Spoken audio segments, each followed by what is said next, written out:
I know you guys have experienced it. Many other nations have experienced it, but this is my first time. It's unbelievable.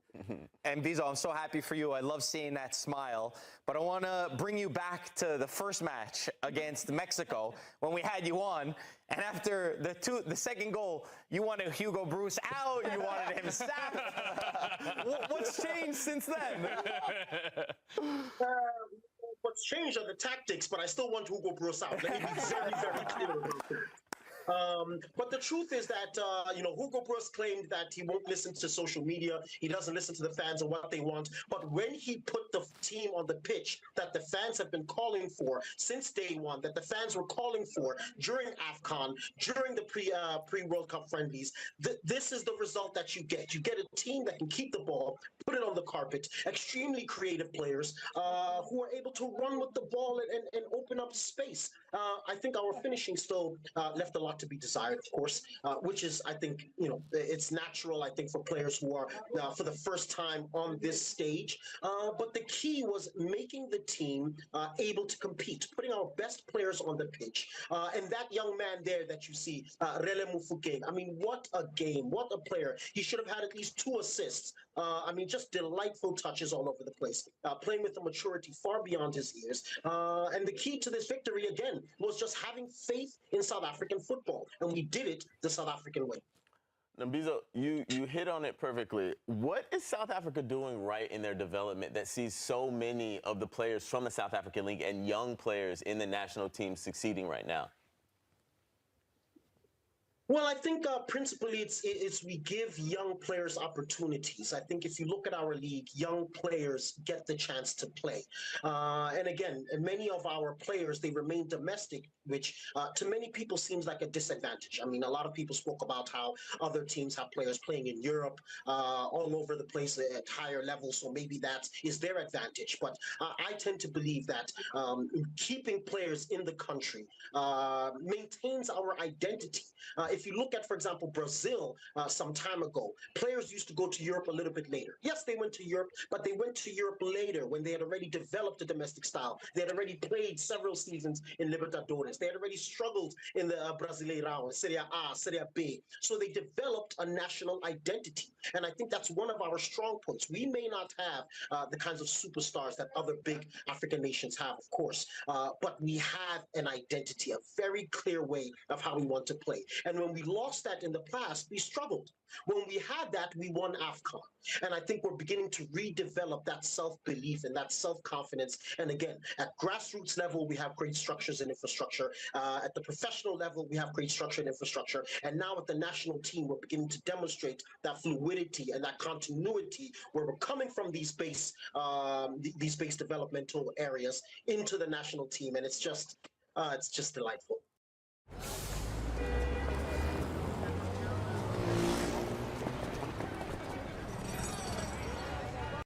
But Bizo, after that first game, when you lose to Mexico, you have 2 players red carded, there would have been an anger, a disappointment, a resignation. Now that you've won this game, as I believe the biggest underdog to have won a game so far at this World Cup, you've won this game, and now the matchup against Canada is not undoable. You're not playing them in Canada. You're playing them in Los Angeles. You're shaking your head right now. I imagine the fans are thinking you can win this. Oh, yeah, no, we can absolutely win this. And what's delightful is that I'm seeing on social media, I see Canadians saying, oh, great, South Africa made it through, the easiest team out of that group. And the funny thing is we're saying the same thing. We're delighted that it's the Canadians that we're meeting in the next round as opposed to the Swiss or some other stronger teams. With absolute all due respect, Canada has some good players and players that I admire and respect. But let's all be frank with one another. As far as football is concerned, football heritage, football culture, football history, Canada doesn't have the football history that South Africa has. Canada doesn't have the global football stars that South Africa's had. Your Lucas Hadebes, your Benny McCarthy's, your Stephen Pienaars, your Sibusiso Zumas. I mean, we have a culture of the game. We have a history. We've been AFCON champions. So while we absolutely respect the Canadians, we have absolutely nothing to fear. And the truth is, we'll be playing with the reins completely free because, for me, we've already reached our goal. For me, anything other than this is a cherry on top. And I hope that the players play with that kind of freedom because we have absolutely nothing to fear. The boys have absolutely nothing to be ashamed about. We can take Canada. We talk your talk. Amazing what one win can do. I mean, one win, and all of a sudden. Can you imagine what this sounded like after Mexico? I mean, there was no way you would have sounded like that after the Mexico game. And Bizo, we saw the fireworks too in Johannesburg. Are the fans, do they all feel exactly how you feel? Are they this confident? I think so. I think most of the fans. Are feeling the same way as I feel. I think that again, we're trying to. We don't want to be arrogant, of course. I mean, we haven't really truly done anything. Our performances still left a lot to be desired. But again, when you see your best players on the pitch, it's difficult not to have a modicum of hope. When you make history, it's difficult not to cultivate a sort of self-belief and a confidence that this can continue. And again, with such little pressure on their shoulders, it's difficult for a South African not to believe that it's possible. And again, Switzerland for me would have been a more difficult matchup, not necessarily based on talent, but based on experience, right? So I think most South African fans agree with me. In fact, there's some who might go further. There was some who were taking it a little bit too far, saying, yeah, we want Argentina, we want France. Where's Messi? Where's Cristiano Ronaldo? This isn't enough for us. Sung Heung-min isn't the level of player we want to compete against. We want more, which is obviously all in jest. But yeah, I think the average South African fan believes this is possible. Love that. And Bizo, we do have a comment on YouTube that says, yes, but Canada is hungry and talented. Just ask the U.S. and Mexico. What do you have to say in response to that? Yeah, I mean, absolutely. Of course. And they will be eager to do. I mean, they're not playing this game at home, but it is their tournament. They are among the hosts. And I understand how that feels. You are hungry to do well. You are desperate to do well. In fact, that kind of desperation and eagerness propelled us in 2010 to beat a very good French side, which still had one of my idols, albeit he was a big part player at the time, Thierry Henry. So I think, it makes sense. But who isn't hungry? What? Are our bellies full? Are we not starving? Are we not desperate? We absolutely are. And not just to prove the world wrong that we can play football, but because of recent events and recent sort of socio-cultural and political issues, we're hoping to prove the rest of Africa wrong and hopefully win them back onto our side to say, look, we are here to represent you. We are playing well. Be happy for us. We're all in this together because we will be supporting every other African nation. And if we can get 8 African nations in there, that is the goal. That's the dream. And Bizo, I think you've got everyone fired up. I think we're all looking forward to when Bafana potentially beat Canada. We have you back here. I can't wait to see what the energy will be like. We'll have him on no matter what. No matter what, 100%. And Bizo, you're the best. Thank you. Thanks for watching this video from Morning Footy. For all news and insights regarding leagues around the world like EFL, Serie A, and all UEFA competitions, both men's and women's, don't forget to sign up for Paramount+. You don't know what an AI work management platform is? Yikes. Here's 3 new AI-powered changes to the Monday platform in Vinny Jr. has definitely been having his best performance in the World Cup so far. 4 goals and an assist for him through those 3 group stage matches. Because I feel like Vinny Jr. obviously being one of the top players coming into this World Cup, but I feel like because everybody has really been on their game, Marco, I feel like maybe Vinny his performances have maybe been going under the radar a little bit. He was a man of the match in every single one of Brazil's games. Just to think about how crazy that is. Only Messi has more goals than him so far at the World Cup. And there were 2 names that I circled coming into this World Cup that I think they had a big chip on their shoulder. Kylian Mbappe and Vinny Jr. Because of the seasons that they have, because of the narratives, because of all the talk of Real Madrid. And Vinny has proven that this is his team. There's still a lot for Brazil to do in this World Cup. But so far, what I've seen from him is exactly what I expected when Carlo Ancelotti came in. He knows exactly which strings to pull to get the best out of Vinny Jr. I love that he's the center point as well. Even Neymar after the game. Of course, a lot of storyline is Neymar coming in. He said, no, this is Vinny's team. He is the superstar. He's who we're all fighting for. That is what we want. Because for me, everything that Vinny's been through, yeah, he's had his downs, but he still should have deserved the Ballon d'Or, in my opinion, a few years ago. but he can change a game on a dime. He's still capable of that. So I love seeing the best of Vinny Jr. in this World Cup. Yeah, this is exactly what Brazil wanted when they hired Carlo Ancelotti, to get the best out of their stars, to give Brazil a tactical framework that allowed them to show their creativity. Let's be solid in the back, and then in the final third, let's show the ginga, the joy. You see a smile on Vinny Jr.'s face, and when Vinny Jr. is either really pissed off or really happy, that's when you get the best out of him, and we're seeing the really, really happy Vinny Jr. And the supporting cast for Brazil has been fantastic. Ryan coming in. Bruno Guimaraes was fantastic.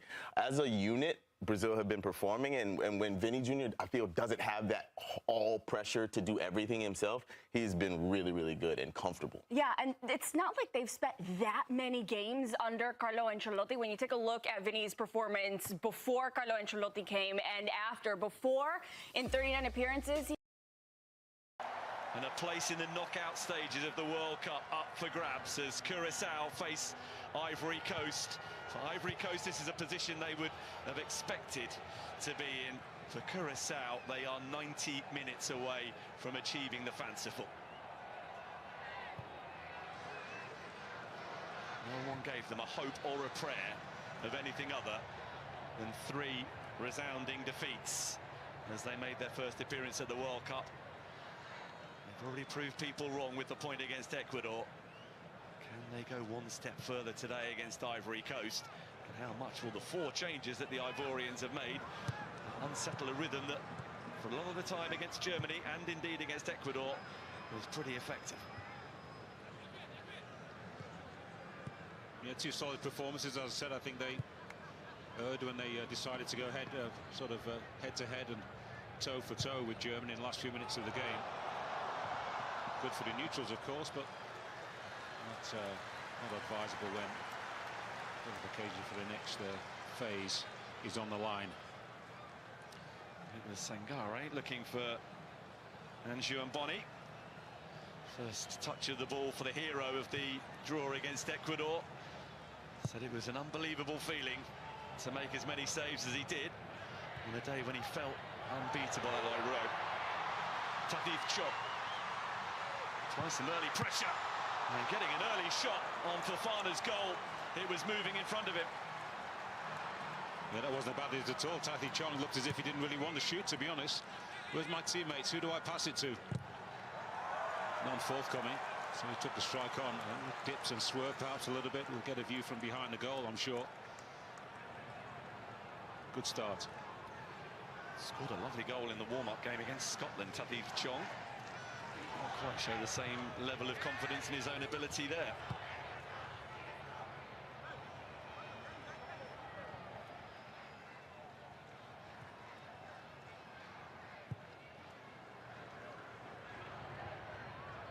Sangare prevented the clearance from reaching Locadia.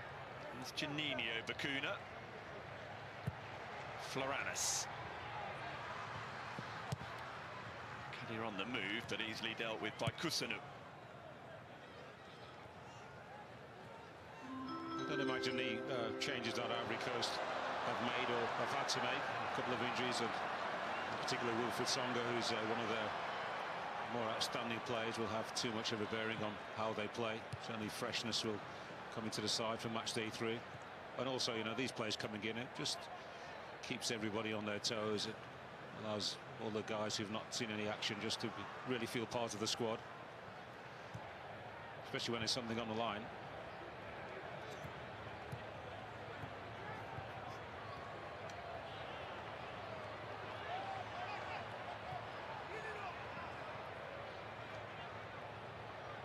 As you can see, that has already been a goal in the other game.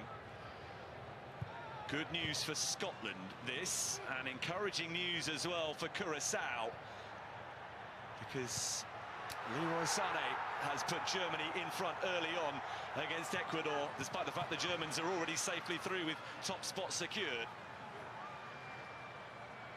Yes, Pepe, Sangare. Nicolas Pepe is in and couldn't get a shot away as 1 or 2 in the blue of Curaçao looked for a flag.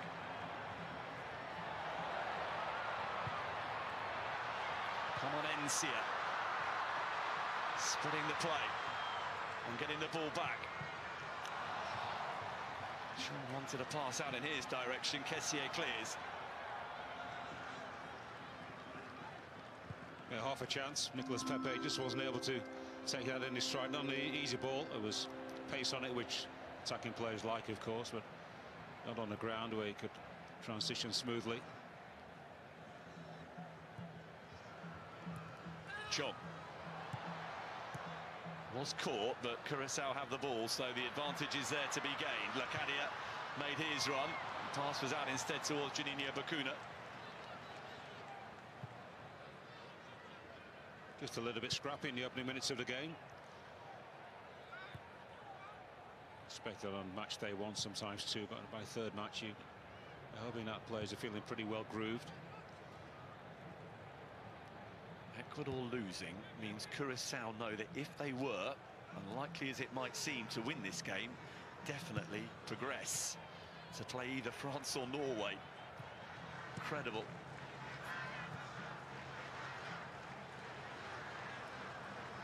Diamande. Kessié. Ibrahim Sangare of Nottingham Forest. It's clear where the strength in this Ivorian outfit lies. The 2 wide players, Amad Diallo and Yan Diamande. 2 bright stars of not only the future but the present. Nicolas Pepe, who's been playing the more central role. His strike partner, Anjou Boni, is the one who's just been felled by Armando Obispo.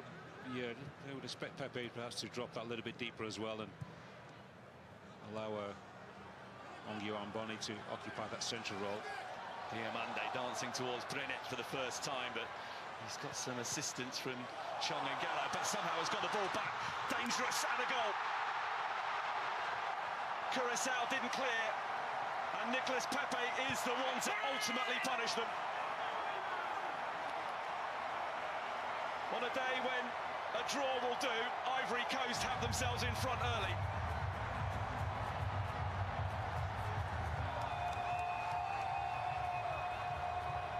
Errors will be punished at this level, no matter who you are playing against.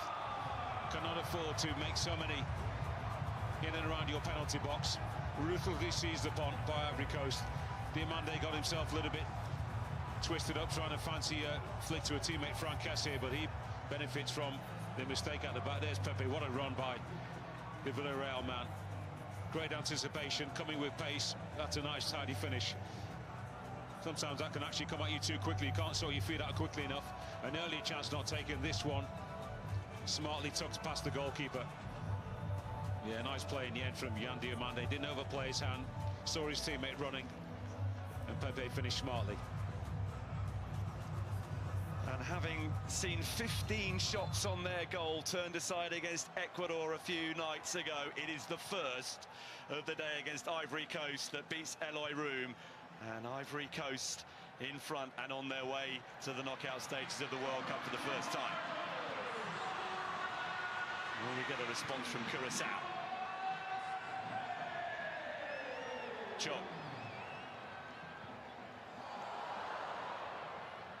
Perry is there.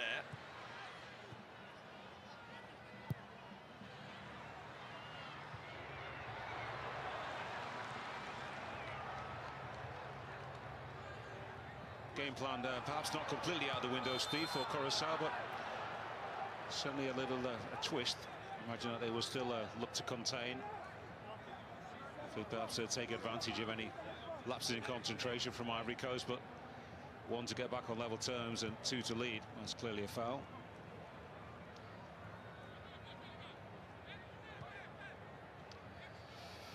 Well, plenty of goals early on in Group E, because having fallen behind, Ecuador have equalised.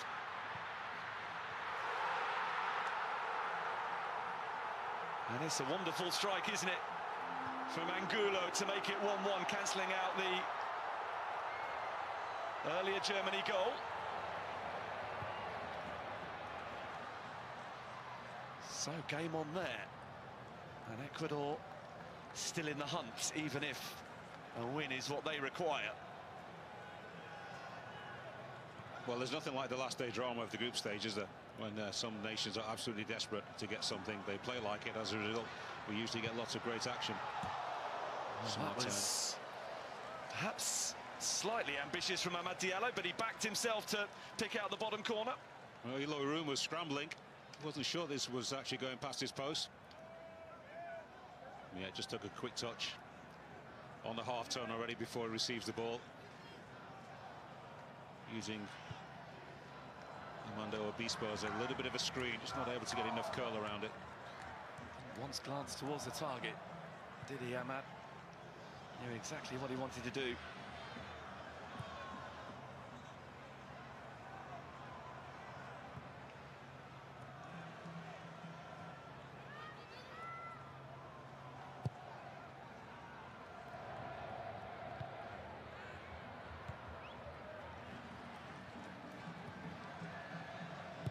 Another goal for a Sunderland player, Nilson Angulo, with that goal for Ecuador after the wonder strike that we saw from Wilson Isidore for Haiti last night. Albeit in vain, but one of the goals of the tournament. Ivory Coast dominating proceedings in the middle of the park. Ibrahim Sangare and Frank Kessé controlling proceedings. As I said, it doesn't change the game plan too much for the Cabra-Cat side. Knowing that they're not like this, well, cheap giveaways like that will certainly help. Mistake seized upon by Lacadia, with Juninho Bacuna taking over. Juninho Bacuna wanted to turn back inside, and it was Amad racing back to become the second player to get there to help deal with him. Pepe, the goal scorer, dispossessed. Floranes. There's the ball again. This is Comanencia.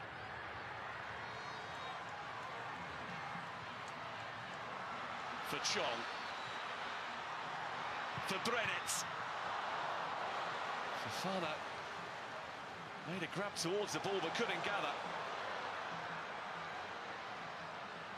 All action at the moment, isn't it, until Yuri and Garak is guilty of a foul. And Ivory Coast have a free kick.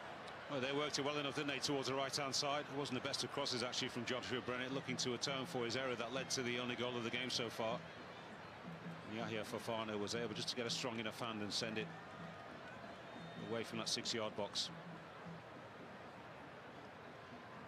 Once Diamande is on the move, the options really are bring it down or find a way to take the ball off him. Yeah, Yuri Ngari got a firm hold of his left hand there, wrestled him to the ground.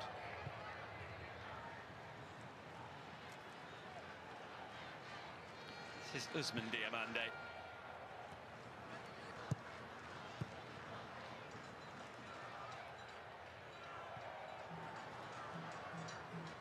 Perry, he replaced Clement Akpa just ahead of the start of the World Cup.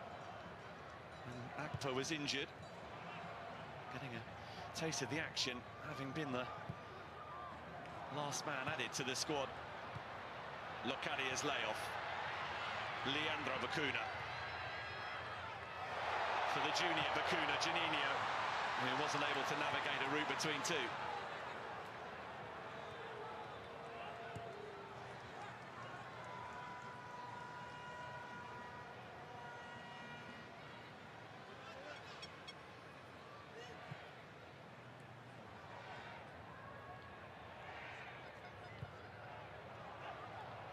Towards Bonny.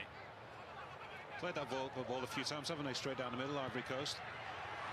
To switch up their play, I don't see them using that tactic too often. Fonville for Juninho Bacuna. For Leandro.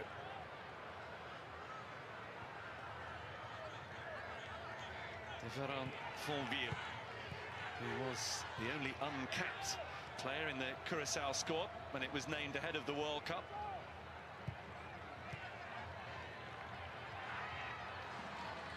Juninho Bacuna.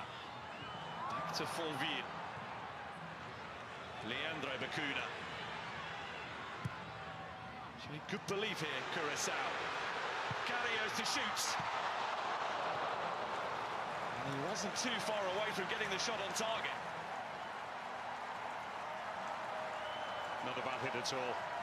They've got some great support in the stadium, haven't they? Wasn't always moving away from the right-hand post of Yahya Fofana. Worked it well enough. Perhaps one more pass would have been advisable. That to the right side.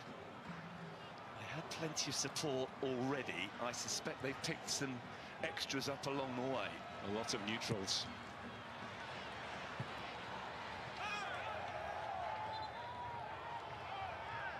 Throw-in has gone in favour of Kele Due, who is the one who comes into the side with Wilfried Singo not in the best of fitness. That was a slightly nervy moment, though. Yeah. The goalkeeper was inching towards that right post. Plays central. I said lapses of concentration with the way back in for Curacao at the moment. Ivory Coast is strong in every department. As a result, your game plan has to be played out exactly as the coach desires it, and it usually needs a defensive mindset for large parts of the game. Just waiting for the moment to take advantage. Came off Diomande, so it'll be a Curacao throw. What do you make of the Bundesliga Rookie of the Year? He's getting an awful lot of interest from big clubs all over Europe. Let's just say I like his style so far. Yeah, he's shown some great touches, doesn't it? The most important thing for me, I think, what I found most impressive is that for a young player, he actually doesn't overplay. And there's the opportunity to do something a little bit fancy out in order. Yes, he'll take that chance. Equally adept at moving outside to in or inside to out. RB Leipzig have had Jan Diomande for the last season. If you believe what you read, they'll do well to hold on to him before the summer transfer window is out. Yeah, and difficult to predict when a young kid who can come in on the inside like that, go onto his left foot if required. He can play on both flanks as well. Go outside and good cross over the football. Not a real old-fashioned cross, he's just finding players with clever movement. That was clever from Due to find Ahmad. Due delivers. Bonny seeks to control.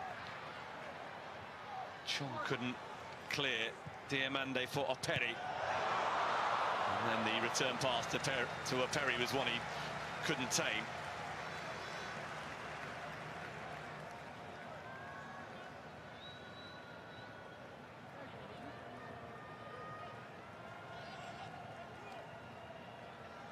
Could be in for another busy night. Well, he's been a busy boy since his stellar showing on Saturday night. Has been in huge demand with the media and was talking about how it was Patrick Kluivert 11 years ago who persuaded him to represent Curacao at international level. That was 75 caps ago.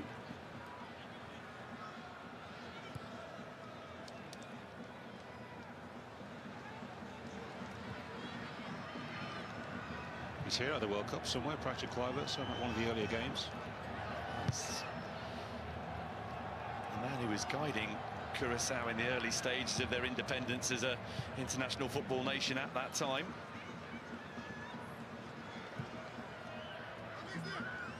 Operi. Jan Diomande pulling away and assessing his options and picking out Ahmad, who was prepared to fire Ivory Coast further in front. I wonder if Yohan Bonny actually got in his way. Super play from Diomande. There's the cleverness, the variety of play running without the football. Clever pick out. And Frank Cassier actually gets in the way. Yeah. I'm not sure if it was meant for him or not. I mean, Diomande is not too concerned who he gets to as long as it finds a teammate. It's probably perfect for Cassier, but Diallo got there first and miskicked it. Actually came off his standing foot in the end, I believe. Chong dispossessed by Diomande.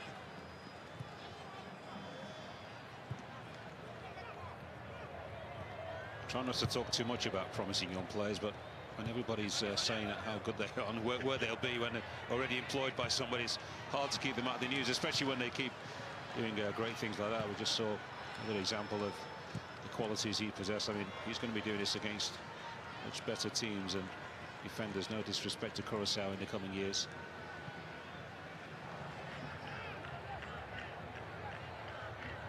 maybe Leipzig won't mind too much if we're picking up one of their players. It's part of the business model. If they're ready to sell, yeah, whether it's this summer or next.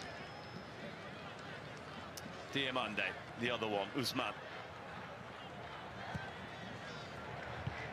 Odilon Kusanu.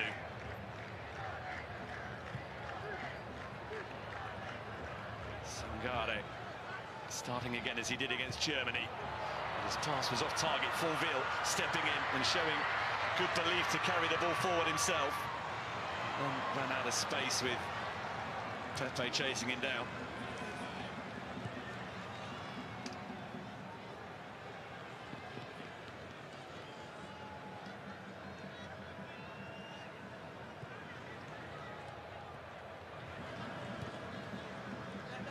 Perry for Yandi Amande.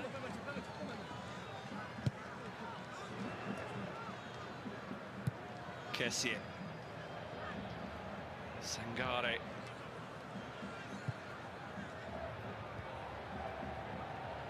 Kusanu. That's a good pass, but it was well read. And cleared ultimately by Fonville. Lovely from Juninho Bacuna. And then, having shown as a flash of brilliance, he showed too much aggression. Yeah, Frank Kessié just showed a little bit of frustration that his teammate didn't really zip that pass into him, and said forward-moving players would prefer it with pace. Sometimes a lot easier to control it. Ball just hits your foot, cushions it into your own path. You'd rather run to the goalkeeper than fall short, less likely to then have been counted on. Perry for Yandi Amande up against Brenne.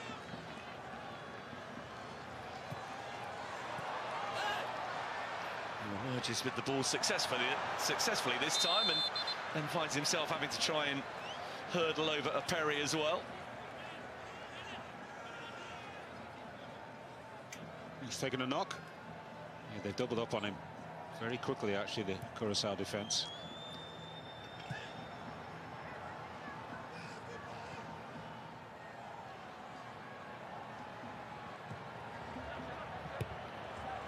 That's loose and picked off by Ahmad. It was Fonville who was off target with the pass. Sangare.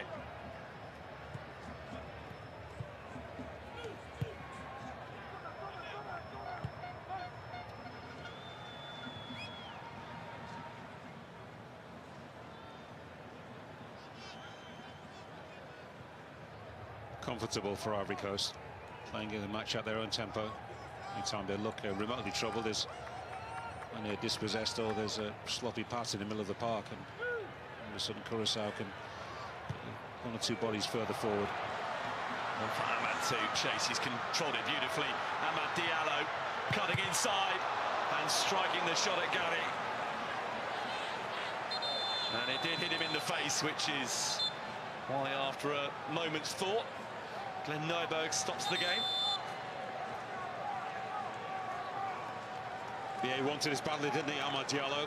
Desperate to get a shot off on target. Lovely first touch, such a tidy footballer. Yeah, in the end, he was making it much more difficult for himself and running away from the goal in the end. You're looking for that little give and go 1-2 on the edge of the box there, but I've said nobody showed quickly enough for him, or he just eyes lit up. I think that's going well wide of the post anyway. Painful.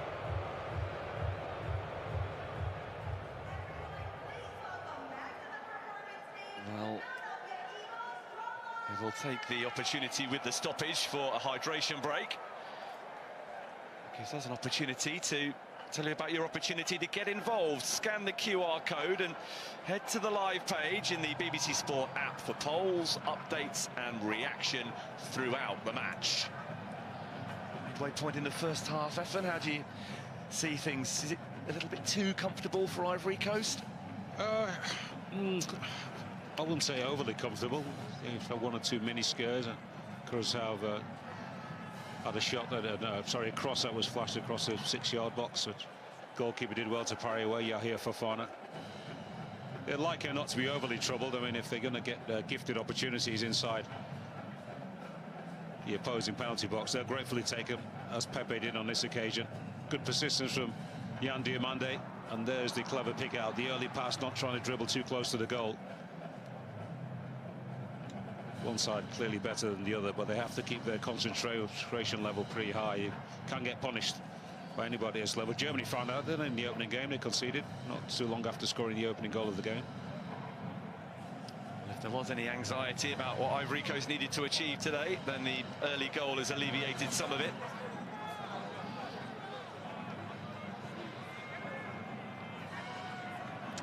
Japan against Sweden coming up for you tonight at 10 to midnight. That's BBC One and iPlayer, with Tunisia, Netherlands, the other game in that group, available at the same time on BBC Two.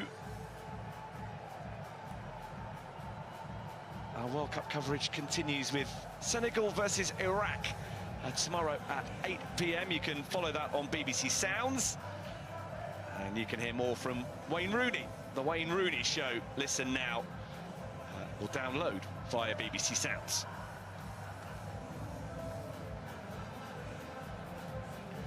Well, it's 32 years since Dick Advocaat led the Netherlands into a World Cup on these shores.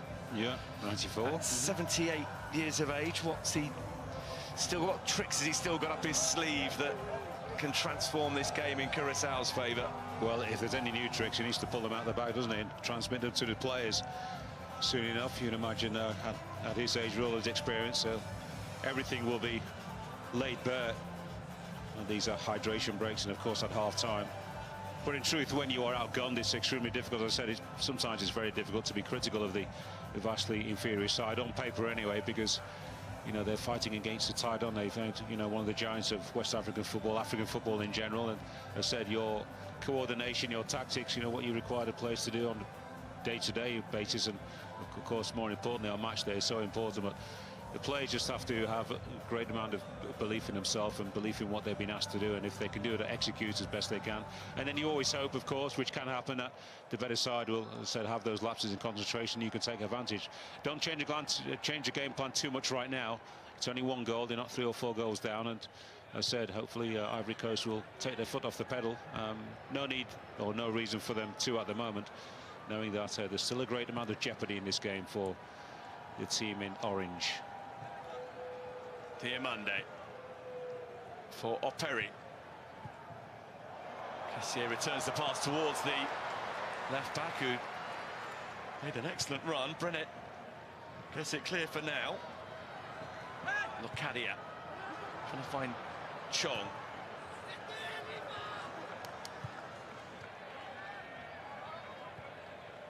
Pepe's kept his discipline so far. He's played pretty close to the main striker, Ongyo Boni.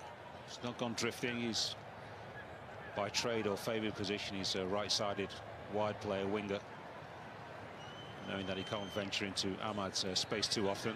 It'd be nice to see him just switch up a little bit sometimes, wouldn't it? If you're not getting any joy from either position, then by all means go hunting for work and looking for the ball. Sangare.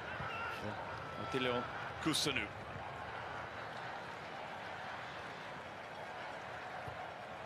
One Diamande to the other, Operi. Yan Diamande looking to burst past Brennet. Defended him well. Wins the corner.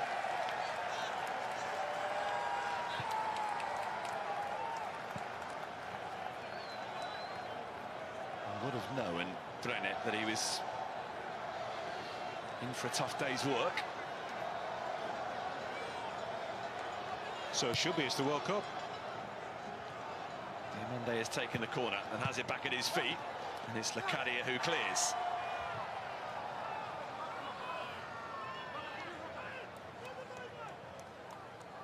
Anything missing from his game in recent times has been goals. Yan Diamande just one in the last 10 for his country, having scored in his first 2 after his debut in October. Just won at the recent AFCON in a 3-0 win over Burkina Faso. Yeah, we still have to remember, as promising as he is, he's a rookie at international level. So don't want to place too much expectation on his young shoulders. Comanencia has played himself into trouble. Ahmad first, and then Pepe taking the ball away from him.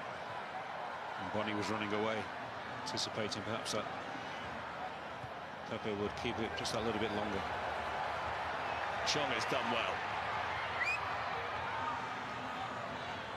Floranes for Juninho Bacuna. And this cross is deflected behind, and Curaçao have a corner.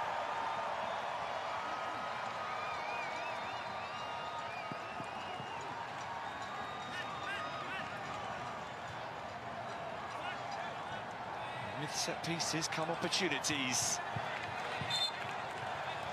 I haven't seen their side win on the road, those Curaçao fans, since a thumping win in Bermuda in qualifying, one of the 7 games they won in qualifying.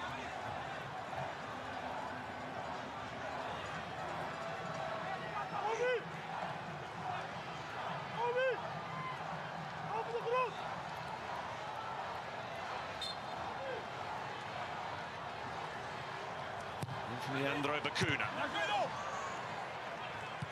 will get another chance perhaps to deliver. They'll have to settle for a throw.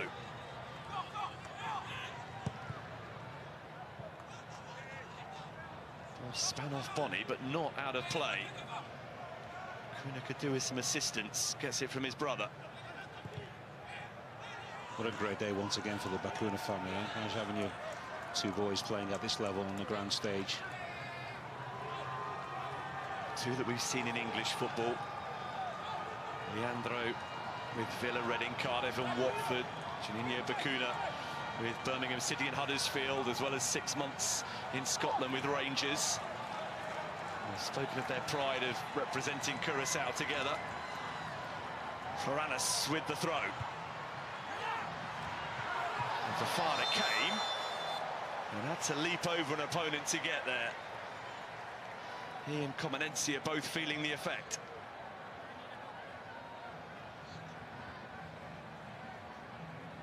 He's not done anything wrong, has he?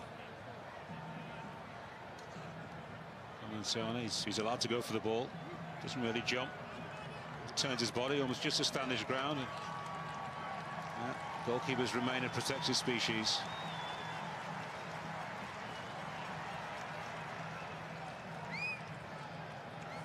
It's a bit like the ball that was played up the South Korean goalkeeper Kim Sung-yu came and dropped one against Mexico, didn't he? Just inside it, on the edge of the 6-yard box.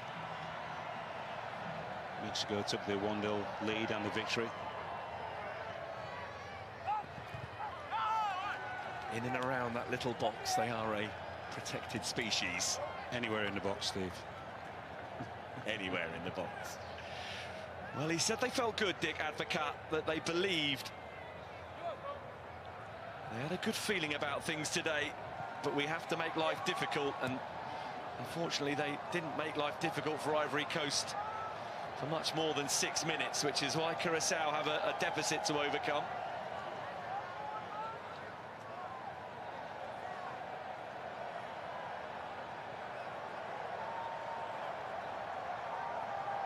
I do like to hurry up with the throw-ins, I must admit.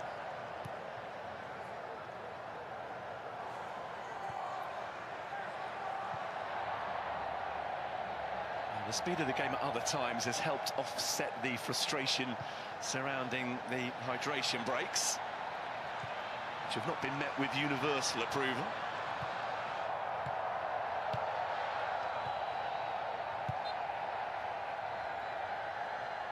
Challenge on Ahmad has resulted in a free kick. It's he who scored the late winner against Ecuador to get Ivory Coast off to a winning start. He scored 2 in that much celebrated pre-World Cup friendly win over France.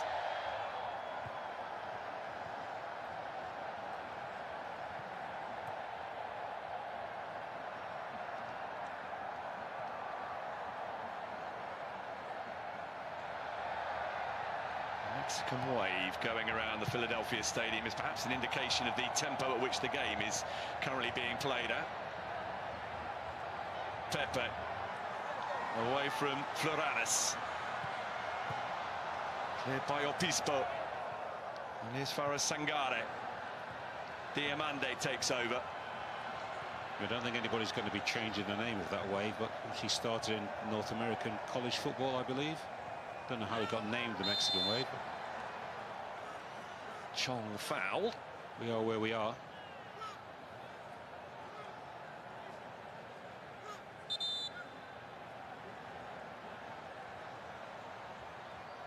Starts onto the top of the boot of Tathith Chong. You can understand why that was painful.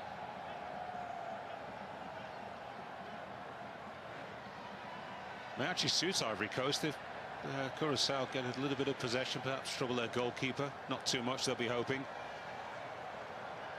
Sometimes the minnows, stroke underdogs, they one or two bright moments, they start to believe that perhaps they've got a great chance as he damaged his boot, Nicolas Pepe. Once that change. And they commit one or two more bodies forward than ordinarily they would do when they're being completely dominated. Well, that's not the ideal back pass from Comenencia, and Room had to improvise and has got it away only as far as Amat. Fonville stepping in to make sure that the initial mistake didn't lead to anything, but then opted against a clearance of conviction. Yeah, some defensive work for Ivory Coast may actually serve them well. It's a danger they could sleepwalk to half-time leading 1-0. I think that the game is pretty much wrapped up, but the opponents don't have too much too often, and then all of a sudden, bang, there's the sucker punch early in the second half. Yeah, just confirmation that Pepe was cautioned for that challenge on Tathith Chong, even if it was Pepe's boot, which seemed to come off worst of all things. It's a little bit unlucky that, and the opposing player steps across you, plants their foot to block you, and then they get hurt. Sometimes it's self-inflicted. Ahmad dances away from Comenencia, but not the subsequent challenge from Cheryl Floranis.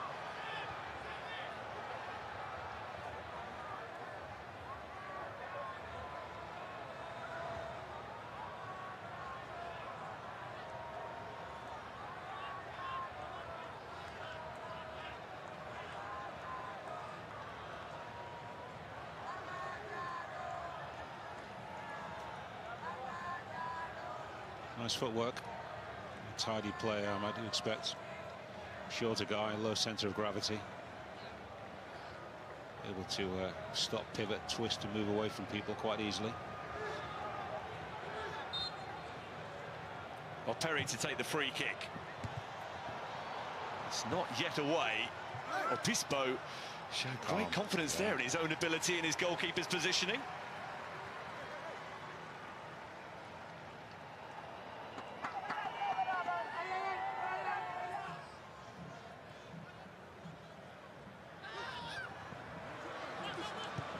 Won back well by Bonny. Curacao have been caught in possession again inside their own half. Ahmad arriving, couldn't get a touch. Pepe retrieves. Kessié is there as well. Ahmad for Nicolas Pepe.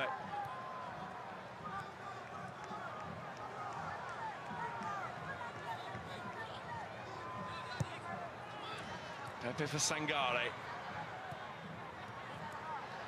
Those two swap passes again, but now Chong can try and bring the ball clear for Curacao. Can Brennett get forward to offer him an outlet?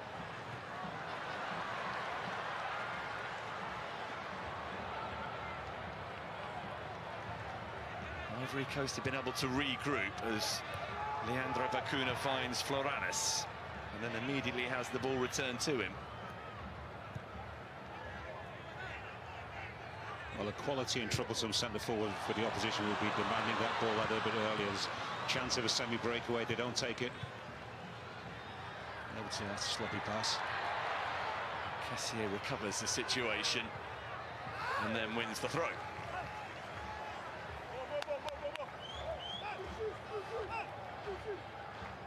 Seen it all before, Dick Advocat. Not getting overly excited, not concerned at the moment, it seems, on the touchline.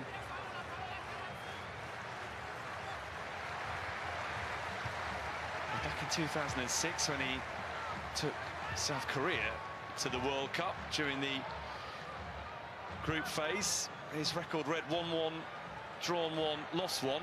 On that occasion, not good enough to get career out of the group. It's a record that would be good enough for Curacao here. And they need to get that win. Chong looked to have sat up nicely for him. It did.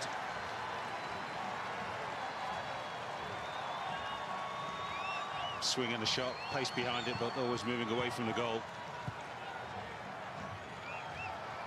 Yeah, they're inviting. They sit up like that on the half volley. Technique needs to be precise and be closed down as well by Jan Diomande. Looks a little bit closer from that angle, didn't it? Take over from Gus Hiddink, 2002 with South Korea, wasn't it? On home World Cup, I believe. Off the top of my head, I mean, it's a little bit left field, Steve. I know you've not done that much research, have you? Start pouring through the paperwork. Yeah. I'm just thinking of the Dutch coaches of other nations. They've had a few, haven't they? Leo Beenhakker, he coached somebody as well at World Cup. That's for half-time, isn't it? There's plenty else to talk about at half-time. Yeah. Oh, we hope so. A few more goals, perhaps. Goals and some news from the England camp ahead of the game against Panama to bring you after we've navigated the final 5 minutes of the first half plus stoppage time, with Ivory Coast still in control and still destined for the runners-up spot in Group E. Which in my book they were favourites for. And lots of neutrals fancied Ecuador to do some damage in this group. I just felt Ivory Coast have quite a lot more firepower than the South Americans. I think so it proved. It took a late goal to win the game, of course, in the opening game. Good value for it, I thought. Poor old Ecuador, a bit like Turkey have been in the past, were given the tag by many as dark horses, and they've not been able to live up to that. At least not yet. It's a bit of a curse that term, isn't it? Dark horses. Colombia in '94. Well, Perry's cross. Threading it for a corner.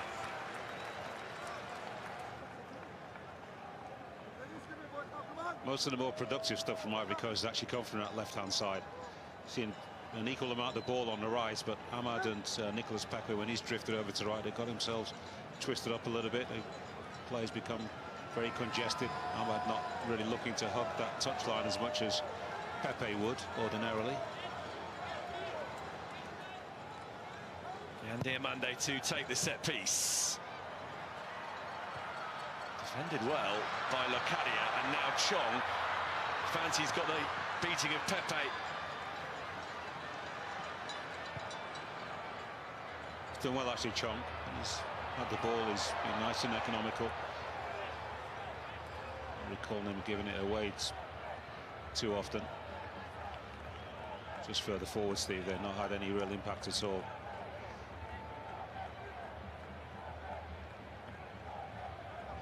Bonnie thought there was a bit more in that challenge from Leandro Bacuna than first met the eye.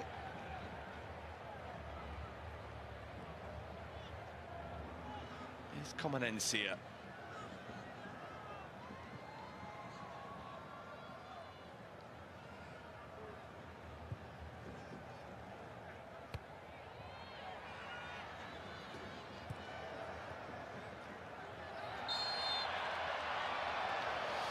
Free kick for the challenge on Tatif Chong. Kessié guilty, and Chong does seem the man most likely, doesn't he? First thought is that there wasn't a foul. It's generous from the referee. Kessié took it in good faith. It was diffused, wasn't it? Any confrontation with Kessié quite quickly. Leandro Bacuna, brilliant work between two. And then wide with the effort that arguably is the best that we've seen from Curacao in this first half. Yeah, that was smart, nice tidy feet, attacking the box with real determination. Well, Perry had to be careful. Been held tight by Ahmad Diallo, just pulled himself out a little bit before he got too close. Dragged the shot, just a little bit stuck underneath his feet. Couldn't quite shift it.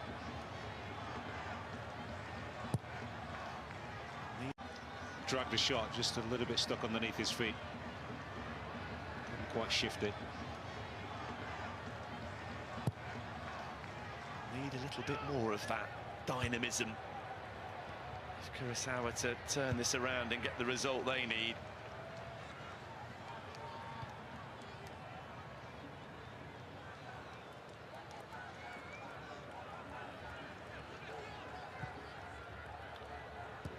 Very even in terms of the efforts at goal and the efforts on target. The one that counts, though, the early effort on target. An empty target for Nicolas Pepe. Ahmad very nearly in behind. We'll never know whether he was offside or on.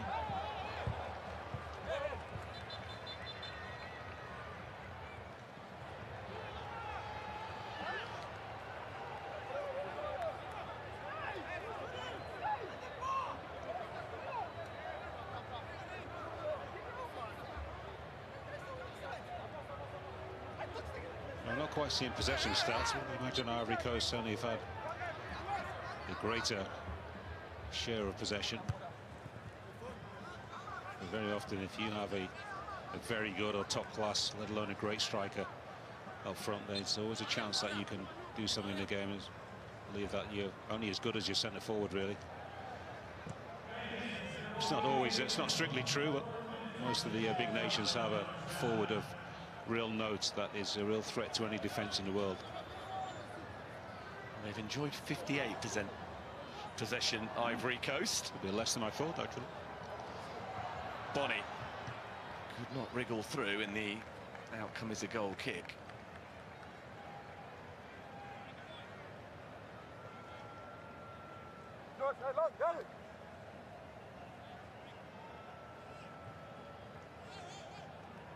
We're in 4 minutes of stoppage time at the end of the first half.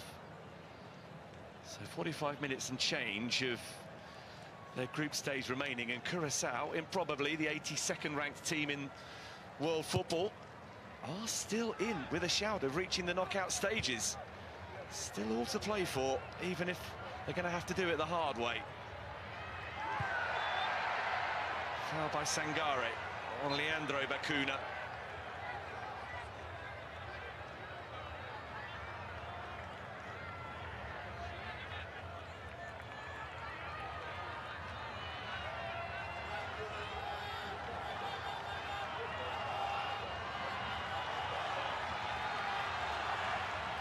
More than a decade since he made his debut for Curaçao. Record-sharing 75 appearances for his country. Can he be the man to lead them towards an equaliser? Leandro Bacuna delivers the free kick. Or Perry heads it up rather than away. Comanencia gets a little bit on the ball.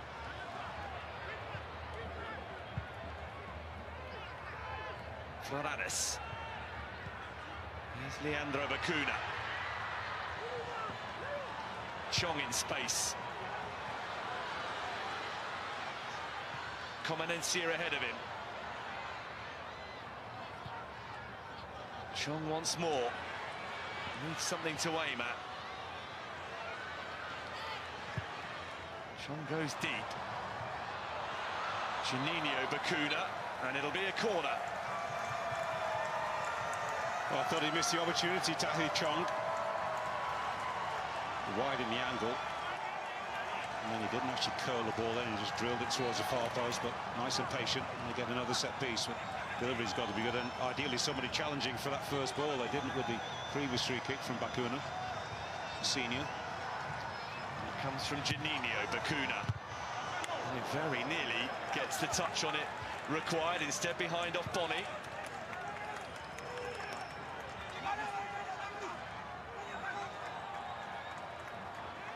Got to be that first man. Final minute of stoppage time at the end of the first half. Bacuna tries something different. Trying the family connection, which didn't come off. It's actually Bonny again who reacted well to clear again.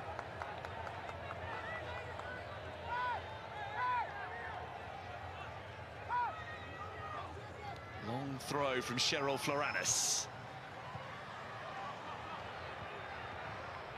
Fonville deals with Bonny. Bounce of the ball, awkward for Gary.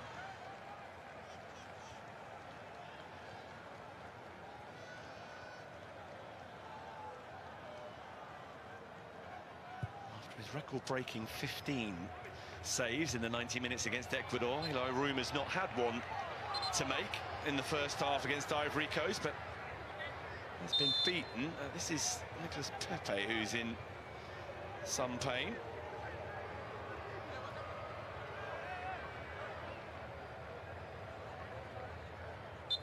Oh, there's a face, the hand in the face, well, not too much. Juninho Bacuna, who caught him. That should be it. We played the 4 minutes. Stoppage time. Wasn't entirely unavoidable, that, was it, from Juninho Bacuna?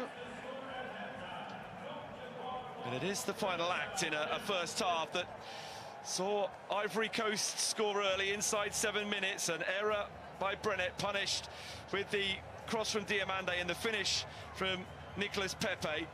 Curaçao have had their moments, Garay and Chong with shots just off target, Leandro Bacuna as well.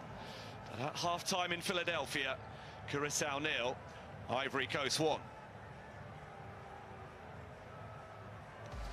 And it's a scoreline that would comfortably take Ivory Coast through to the round of 32 in a game against France or Norway. Pretty even, apart from the possession. They have been able to do a little bit more with the ball in opposing territory, Ivory Coast. Yeah, equal amount of attempts on goal as well, 5 each, which somewhat surprised me. Don't always pay attention to that too much. It's the quality of the attempts on goal, of course, as well, isn't it?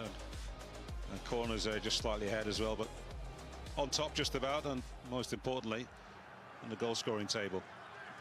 Well, this is the goal that separates the sides, and it's a goal that was avoidable from a Curaçao point of view. Yeah, they were nice. Jan Diamande was patient with his desire to get a teammate involved. Then he lost it, and he kept his work rate up, won the ball back. Joshua Brenet was a little bit lucky, actually. The ball just cannoned back off him, and difficult to turn his body out and allow perhaps to run behind for a goal kick. And Pepe did the rest. Curaçao, after a sluggish start, did get into their stride. Chong tested for Fana. Yeah, seen quite a bit of the ball, Tathi Chong, in the middle of the park. Got a decent left foot as well. He's found his teammates effectively. Only been robbed perhaps once. So Yahya Fofana's not had a completely workless evening so far. Hoping not to do too much. There's the captain, Leandro Bacuna, driving forward into the box. As I said, just wasn't able to get the ball out of his feet, shifting it to the right a little bit. And Guela Due had actually given up on the attempt to tackle him. He took a snapshot, wasn't able to trouble the goalkeeper. Ahmad was lively and at times threatening. That was speculative, but very nearly effective. Yeah, most of his good stuff was actually involved in when he's actually coming inside. Jan Diamande has provided most of the better cross early as he finds his wingmate. That was a lovely cutback. Frank Kessie was hoping to come and charge in on that. It's not likely that it's actually gone past Kessie anyway, so that's really Amad Diallo's ball to take. Be disappointed with the finish. Hits his standing foot.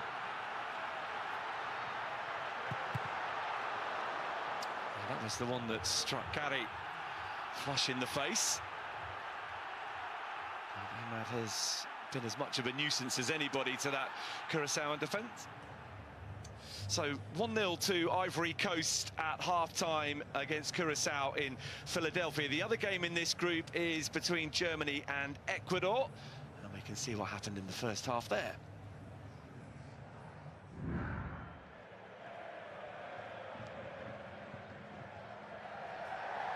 Good bit of work by Pavlovic. Wirtz tees up the shot, and the opening goal. Leroy Sané has scored for Germany inside 2 minutes.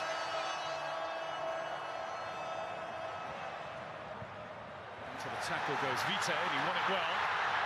And Goulot levels it. But it's a fantastic strike through the legs. They're back in it. Now it's Caicedo with some very good footwork up to a point. One touch too many. Raum. Oh, what a ball in that is! And Havertz didn't get the power he needed. He couldn't have asked for any more. He just can't get enough power behind it to cause the goalkeeper any problems.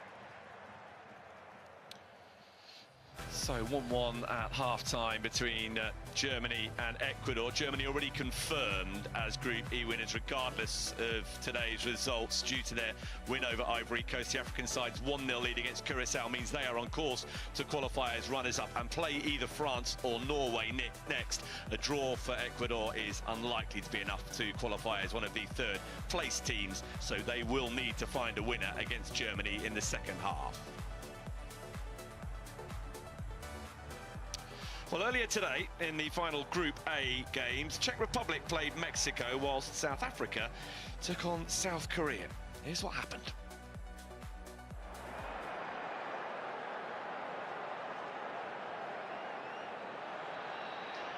Schultz. There's an opportunity. So close. Wyszynski on just his third international cap. Yeah, falls to him nicely. He just tries to steer it into the far corner. It's a decent effort, but it's always curling away from that far post. Dodella with the check throw. Wyszynski. Positive.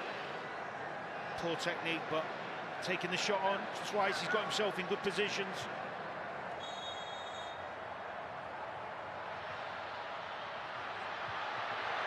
Well defended in the end, and a spectacular effort came in. Of all people, Israel Reyes, the central defender. It's a great ball, Inks. It's a difficult ball to do that from a central area, just off the left. Whips it into a really dangerous area. Not a bad effort, actually. Juanes. Are they ever playing this, or is there a shot? There is. Comfortable one for Kovacs.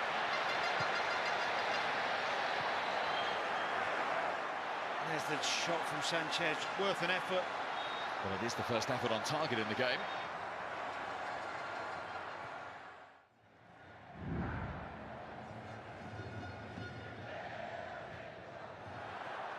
It's a long ball forward, looking for Sol up from right wing back. Cross into Son Heung-min territory, he's not playing. Partially cleared away, there's a chance, and shot wide, leathered wide. Decent enough effort in terms of power, but not on target. Struck it well, lovely ball. There was a nice cutback as well. Hooked it wide, a little bit too much curl on the ball. And a chance here now for South Africa on the counter. A real opportunity. But Maseko allowed the challenge to come in from Lee Gi-yuk, and the chance was gone. Totally exposed defensively, but recovered well. Nervous times for the two managers. This is Maseko. Jinking into the box. Oh, it's a stinging effort, it's parried, and luckily came back to Kim Sung-yu, who didn't know much about it at all, as Apollos closed in. Stinging shot by Mbata. Surely the flag would have gone up, but great double save. Thankful that he just came straight back into his midriff. Hugo Bruce's head in his hands, he can't believe it.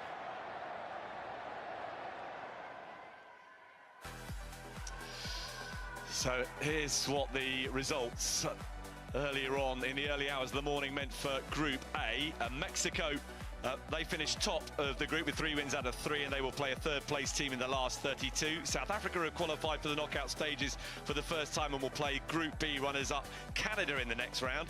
South Korea will have to wait to see if they qualify as one of the best third-place teams. Lack of goals there for you, but you can get all of the World Cup goals available on the BBC Sport website and app, and of course on the iPlayer.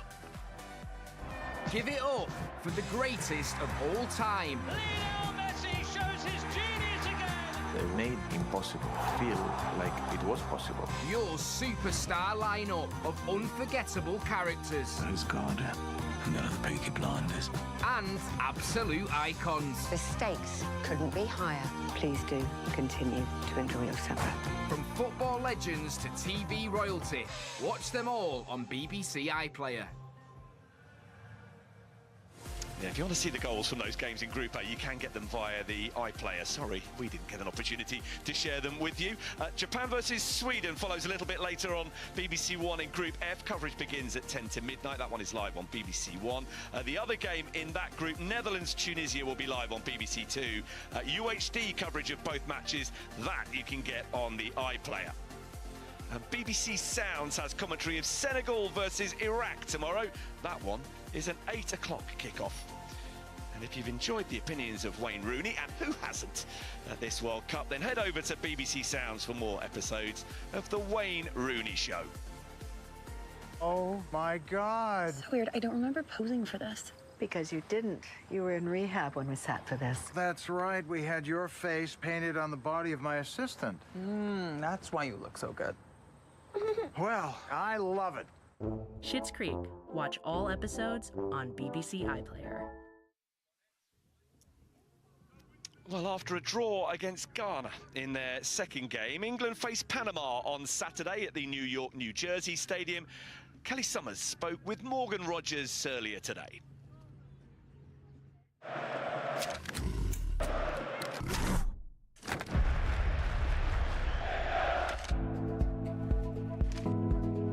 Morgan, the dust has settled now on the Ghana game. How are yourself and the players feeling about it a few days later? Yeah, of course, we're disappointed. We want to win every game. We set out to win every game, and we have the belief in the squad that we can. Disappointment, but it's difficult. We're at the World Cup. We're against teams that are trying to stop us, trying to nullify all our threats, and they did a really good job. And sometimes you have to look them in the eye and say, well done, and that's what we did. We dust ourselves down, we look at the positives, look at the negatives of what we can improve on, and we keep moving. When I came on as well, I think it was just about getting a goal. That probably, no matter how, I think kind of how you set out and how you try to go about it at the start of the game becomes very different towards the end of the game, and desperation starts kicking in. And do you think it was almost a bit rushed? Were you almost trying too hard? Yeah, probably. We tried to do the right things. I think we stuck to it as much as we can, but then at the end you're just trying to get a goal, you're trying to put crosses in, you're trying to overload the middle of the pitch and try and do what you can. I think we did everything but score. You live and you learn, it is what it is. You played so much under Thomas Tuchel before this tournament. Were you surprised not to start the first game? Surprise is the wrong word. I'd say I was disappointed. Yeah, having played so much and been a big part of it and being involved in it and playing as much as I did, yeah, coming into the tournament I was excited to kind of build upon that and take it to another stage. Of course it didn't work like that, and there's so many players in our team that can play, and we have so much quality, so it's understandable, and I understand that going into it. It's not a foregone conclusion I was going to play. I never thought that, but yeah, of course I was disappointed. There's been so much said by us in the media about whether it was going to be you or Jude. You and Jude are quite good friends, aren't you? How are you viewing that kind of rivalry from the inside? I wish it wasn't a rivalry, if I'm honest. Yeah, we're really close. It's one of them things. I know we play in similar positions. I think we actually can play with each other, so I don't think it's necessarily me v him. I think, yeah, we play in similar positions, but I thought he can also play in different positions, so can I. And if and when required, I think we can do that to the best of our ability. So we'll see how the tournament keeps progressing and developing. So Panama then, on Saturday. Internally, what do the England players want to show to the external world? The same as what we've been showing the whole time. I think the continuity, the positivity, the way we want to play, our style. We were never going to be perfect throughout, but the second game we didn't get stuck and we didn't lose our identity and our idea, and that's what I think we want people to see, that we stuck at it, we kept going, we never lost faith or belief in that we were going to find a goal. And the same thing with Panama. We go into that game trying to win it and going with our full energy of how we've been showing ever since the manager came in, and that's what we're going to do.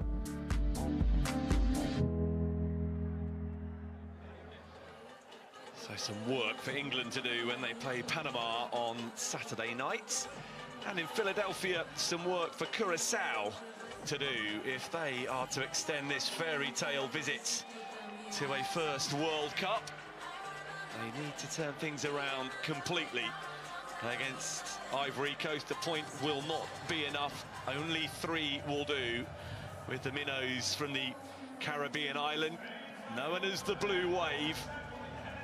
Their surge to the last 32 has so far been resisted by Ivory Coast, who they've given up some shots on their goal, but not too much possession of the ball. And they are the ones in the position of authority, considering they came into today's game knowing that a point would be enough, not just to ensure that they finished in 3rd, but indeed that they would finish as runners-up to Germany. So they are 45 minutes away from accomplishing something they've never done before, to get through a group stage at a World Cup, and they are already on course to match or better their best ever World Cup performance, which came on African soil in 2010, and they took 4 points from the group that failed to make it through.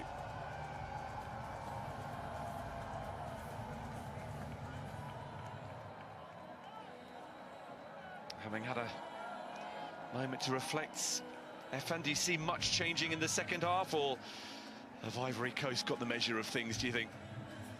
I don't see anything changing from a Curaçao point of view, for the time being anyway. Good, Dick Havrikat, I would imagine at half-time would offer words of encouragement, perhaps say that Ivory Coast cannot play much better. I think that they can, telling his players how they can get better, try and narrow that gap psychologically. And as they didn't play badly in the first half, outplayed largely, despite the fact the possession stats said that they weren't too inferior on that stat, and there's many shots or many attempts on goal as well. So all positive signs, and try to big up your players, as you say, give them more and more confidence.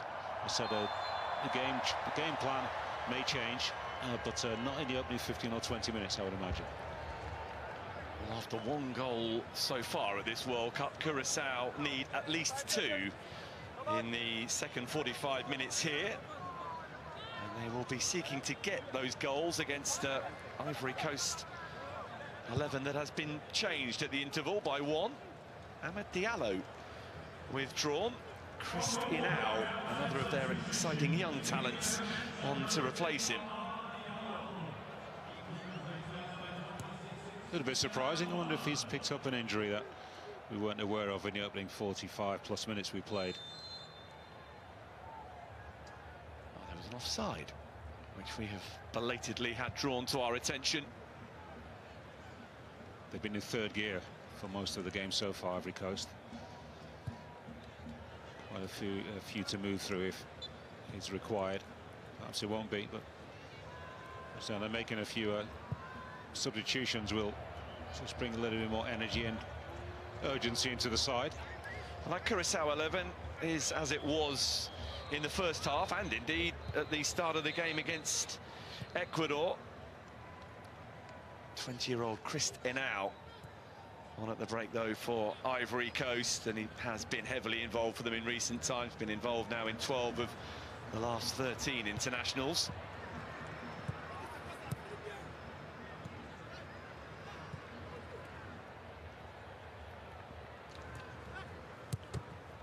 I would have thought that Yohan Boni would be concerned about his position the longer the game goes on. I think he's been the least effective, perhaps had the fewest touches of anybody in the forward line for Ivory Coast.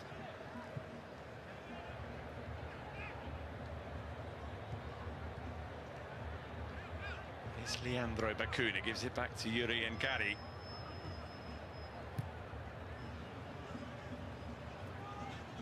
Eloy Room would be perfectly happy for somebody else to be the hero for Curaçao today, after getting all the plaudits for his performance in goal against Ecuador. He's had very little to do since conceding in the 7th minute. Yeah, of all the players on the field, it's the goalkeepers who want to touch the ball the least.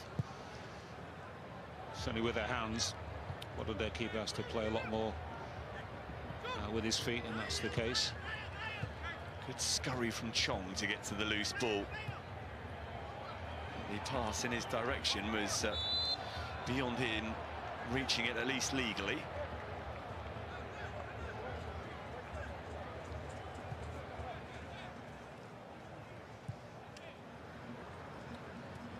Faye is already a AFCON winner as the head coach of Ivory Coast, having taken over midway through the 2023 tournament that was played at the start of 2024. Yeah.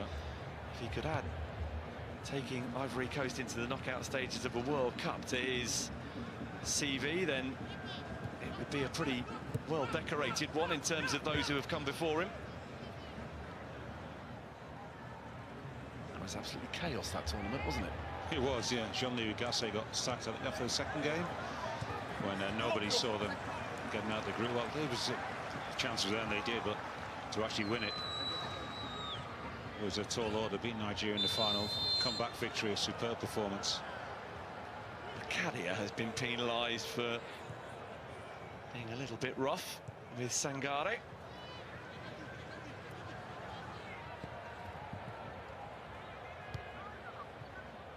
Kessié.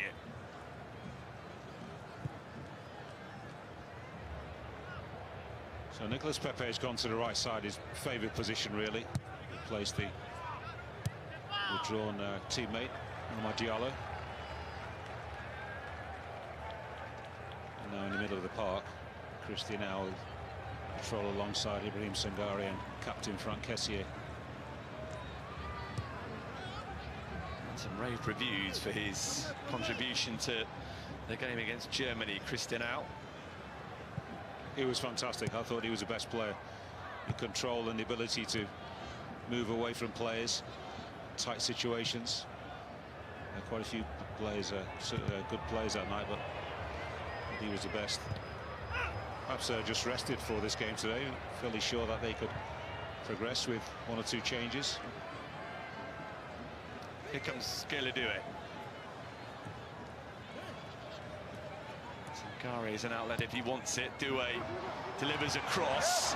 And Brennet has got away with a moment of lackadaisical defending. Looked like it was overhit, that ball. And Jan Diamande came in late. Too late, really. There was a flying header to be taken. Don't see many diving headers these days, do you, Steve?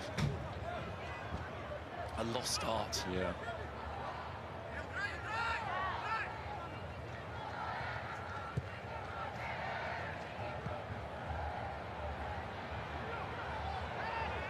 Janini Bakuna has kept the ball alive very efficiently and has been done a disservice subsequently by Comenencia.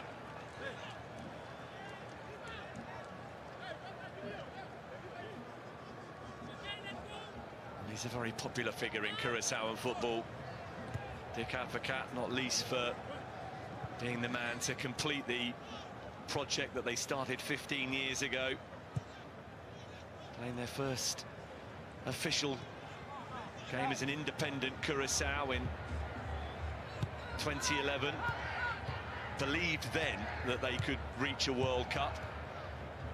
And they managed to do so in their fourth qualifying competition for a World Cup. The fact that the hosts from their region helped open up the pathway. With USA, Mexico and Canada qualifying automatically.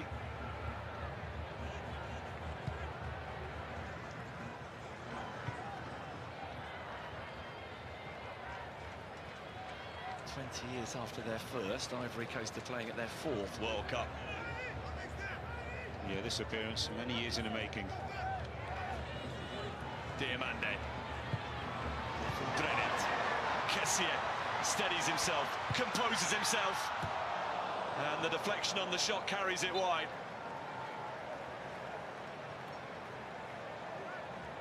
Almost had too much time, Franck Kessié. Shoot with the right, no, comes back inside. And he doesn't shoot immediately with the left, takes another a couple of seconds. Yeah, it's a strike that's on target. Big deflection, sends it wide of the post. It was almost like in slow motion in the end.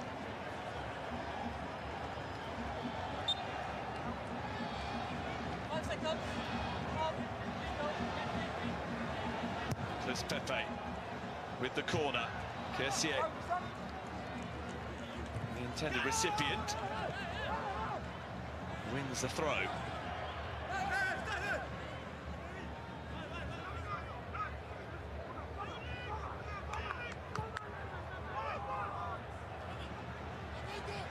Diamande.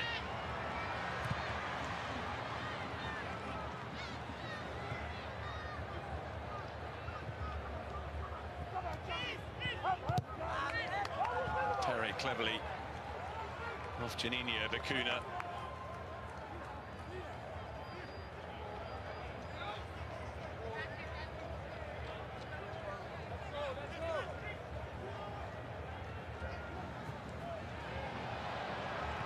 Bonnie thought he was wrestled to the ground, but Curaçao are allowed to continue.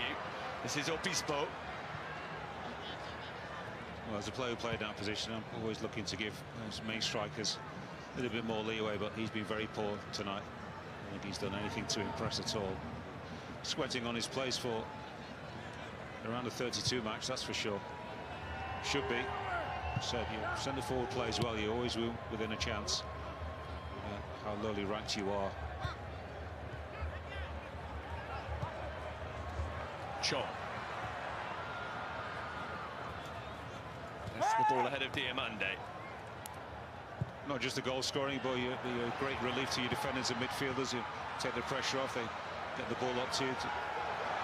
Floranes! Not too far away.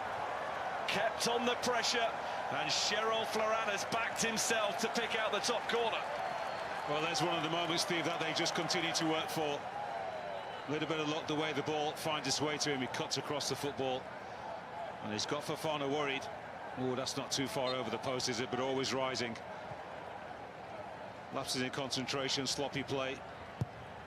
Or just that little bit of luck that came their way on this occasion. Unable to take advantage. Obispo across ahead of Bonnie. Leandro Bacuna couldn't get the ball back to Janino Bacuna. Comanencia. Chong. Well, that moment from Cheryl Floranes has just lifted. Yeah, re-energised Curaçao, hasn't it? The crowd and the players. Brenet. Just showed a little too much to Inau, who'd stationed himself in a good position.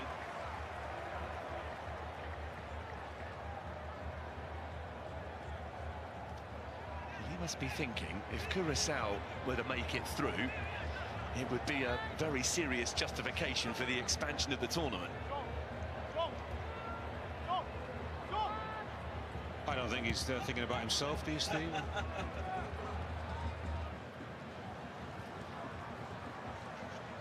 Vindication, yes, no doubt. That's the correct word, isn't it? And why not? Everybody wants their tournament to do well, whichever sport.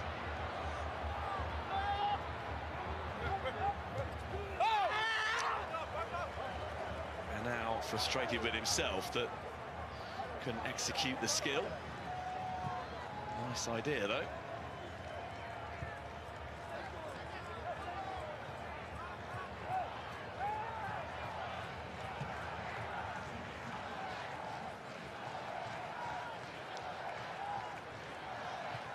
Use that term sleepwalking, didn't I, Steve? About midway through the first half, Ivory Coast is sort of about to enter that phase right now, if they haven't already. Game just that little bit too easy for my liking, and perhaps for theirs, although as players you don't always recognise it.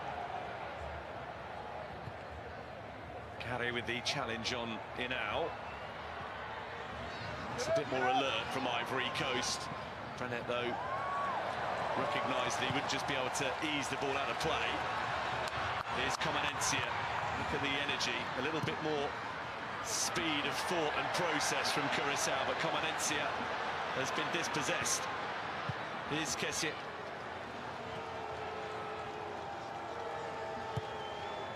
Close for the return, the Ivorian captain has got his opposite number for company. Obispo sweeps the ball away. Not always easy to raise your level, the intensity in the game. Sometimes that's required to switch everybody back on. MS5 perhaps thinking about if he gets his back line just to squeeze up a few more meters, congest the play in the middle of the park. They're better side technically and stronger physically than Curaçao, Ivory Coast, but also quite tiring, taking into account the heat. after a long season, players are not anywhere near their physical best.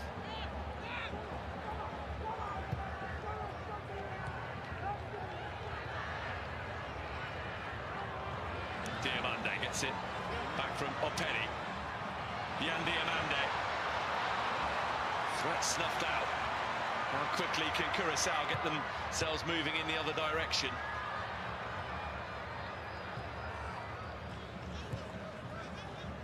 Dare I suggest that's the one thing perhaps has been lacking from them, the ability to switch from one end of the field to the other quickly and in numbers. Well, Curaçao, yes, you need control of the football if you can, to lull the opposition into a false sense of security. That's the only way you could play and sort of tippy-tappy in the middle of the park.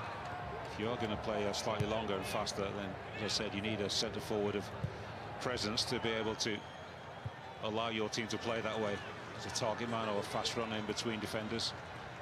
Unfortunately for Curaçao, Jurgen Locadia is not that man, not at the rarefied level that we've seen from top players. I'm not trying to make that comparison between the best in the world, but a level or two below that would trouble the Ivorian defence with good service.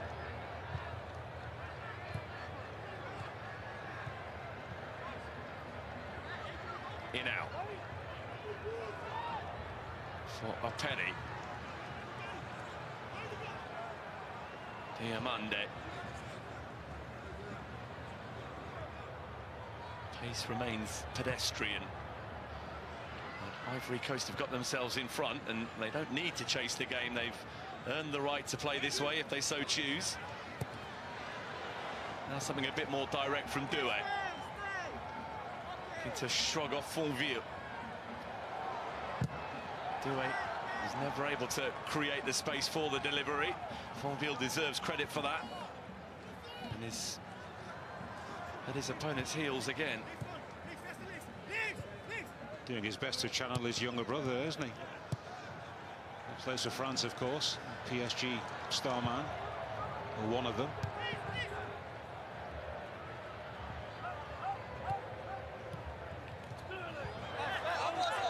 Chong is there and thinks he's on the throw. Yeah, good challenge.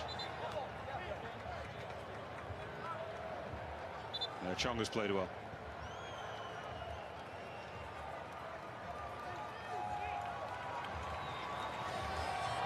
The player that scored that goal against Germany that had Curaçao level for a moment and provided the first bit of World Cup joy for them departs.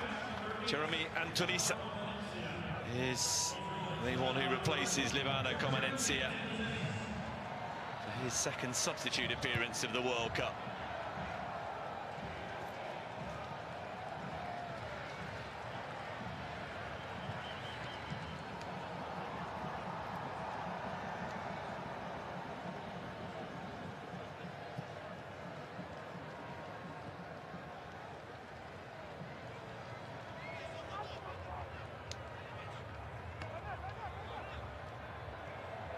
Caddy. Antonis on the move. Fofana aware of what was required.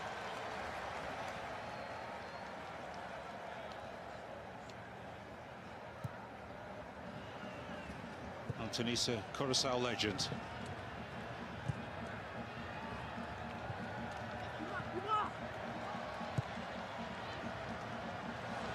That's a super turn. Dispo had the measure of Bonny. Yeah, who'd made a decent run, actually didn't get the right kind of ball from Frank Kessier. What we need as neutral, Steve, is a mistake of perhaps not monumental proportions by an Ivorian player, but something to give us to shout about and everybody at home to enjoy the game a little bit more. That's to bring some real jeopardy and drama into it. Curaçao leveler, perhaps. Provide Ivory Coast with some anxiety, and so too supporters of Scotland. Which I think would be actually good for Ivory Coast. Force them to go through one or two more gears. Doué for Pepe. Kessier. Sangare. Oh, splendid pass and a brilliant finish. A second of the game for Nicolas Pepe. And Ivory Coast are easing their way towards the knockout stages of the World Cup for the first time. The lead now a comfortable one, the lead perhaps now an unassailable one.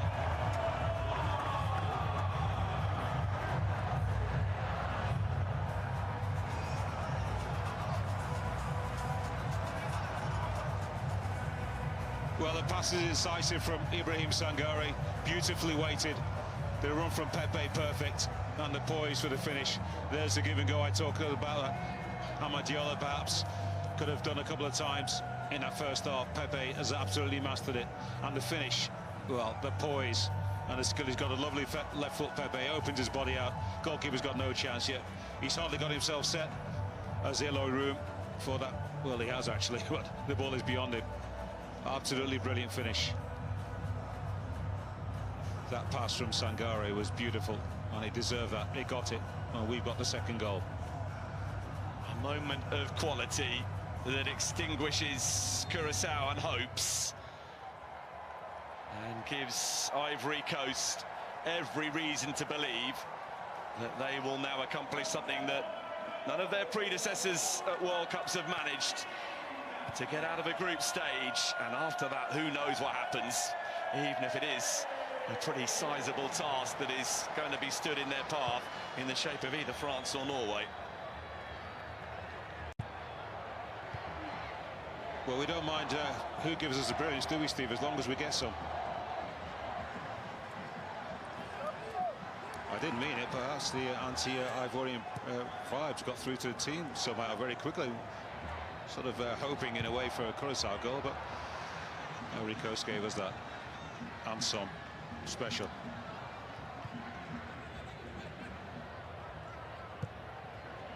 A nice one. I'm glad that looks like another West African, South African side is going to get through.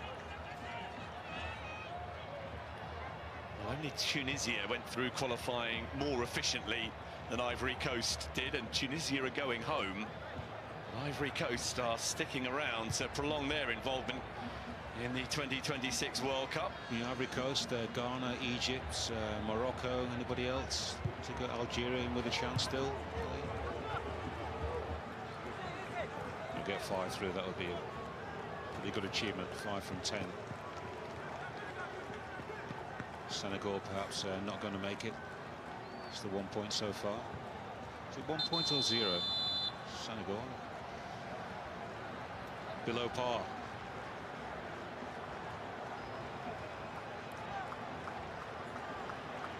And in response to doubling their advantage, Ivory Coast are going to make a trio of changes. Coming on, Eliwahi, Umar Diakite and Bazoumara Toure. Off go Yan Diamande, Bonny, and the man that has scored both goals today, both very precious goals, Nicolas Pepe. This is a good move from MSV. I like it. 2 goals up, cruising. And keeping the squad members very happy. Nice chunk of time to play, still 23+ minutes. Subs get a nice taste of the action this evening.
early hours of Sunday morning to determine whether or not they are sticking around or getting the first available flight home.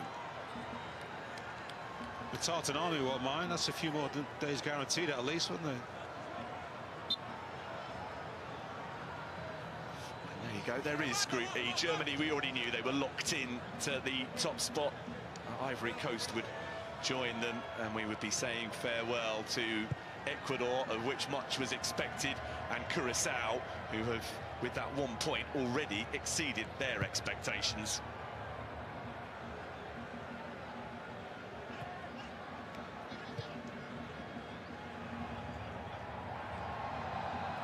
It is a huge task now, isn't it, for a team that has lost 4 of their most recent 6 games to find a way of scoring 3 goals in the 20 minutes that remain, and in the process of going in pursuit of that, not being vulnerable defensively to further goals from Ivory Coast.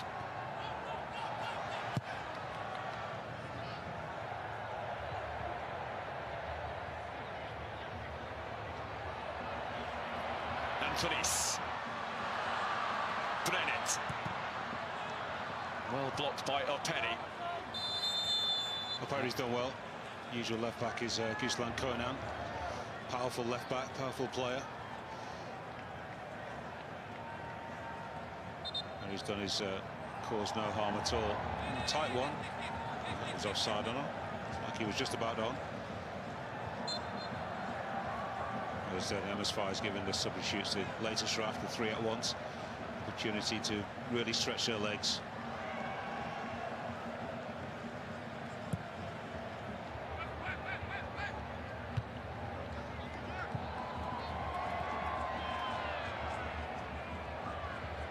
As daunting as the next opponent for Ivory Coast is going to be, they do, of course, have a very recent victory over France. Yeah.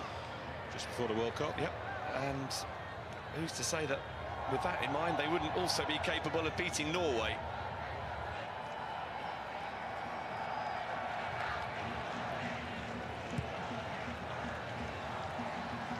The identity of Germany's opponent is still to be determined. It is currently slotted to be Paraguay, out of the third-place teams, but that could, of course, change. Forward by Brennet. Here's Chong. Tadif Chong. Keeping Yahia Fofana honest. Yeah, that wasn't a bad attempt.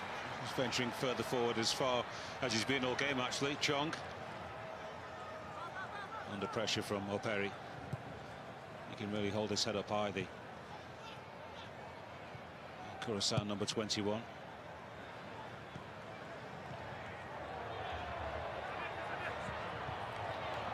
Sheffield United player has had the only 2 shots on target of menace today that Fofana has had to deal with, and he's been able to deal with them relatively comfortably. Here's Doué, who thought about the ambitious Sangare.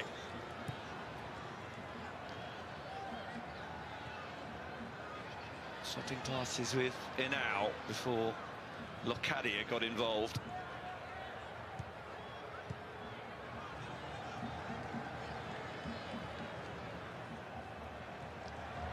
Well, victory was paramount today for Ivory Coast. They are doing the business. Unlikely to be sucker punched, you would imagine, in the remaining minutes. That's a yellow card for a frustrated Juninho Bacuna for his challenge on Cristiano. Yeah, I don't think he gave the referee too much of an option there. Yeah, we've seen the Ivorian level, haven't we? Against Ecuador, very good, got the late winner. And even more impressive in a way, despite the fact they lost to Germany on match day 2. That was a very good performance. And we know that, as you said, Steve, Norway or France will not be taking them lightly. If there is to be a remarkable turnaround in what remains, then Juninho Bacuna did not play any part in the next Curacao match, but that seems a far-fetched idea right about now.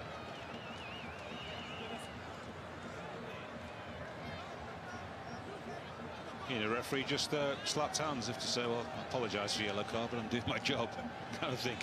Bakuna accepted. Doué. Booming cross.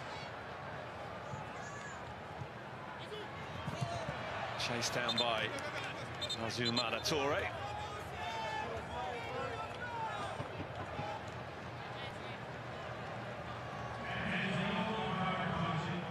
More changes for Curaçao. Gary is off. So a defender withdrawn as attacking players are thrown on. The two who are being introduced, Tyrese Northlin for his first taste of football at this World Cup. It's another substitute appearance for Givin Castanier, who was Curaçao's leading goal scorer in qualifying, but he's gone 12 games without one. Frank Kessié is coming off for Ivory Coast. The skipper has played his part.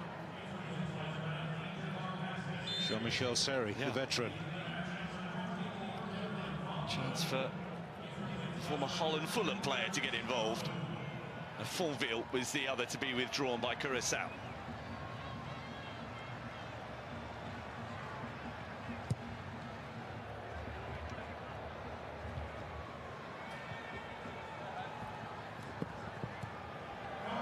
Northlin's first involvement. And it's to draw a challenge from Operi, which has led to a free kick.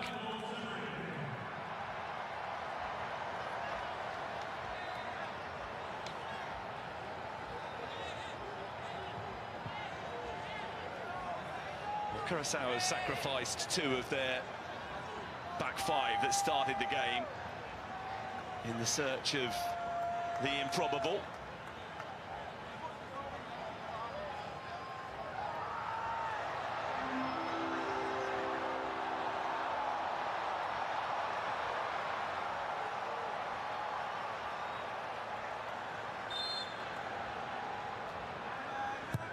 Antunes with the free kick.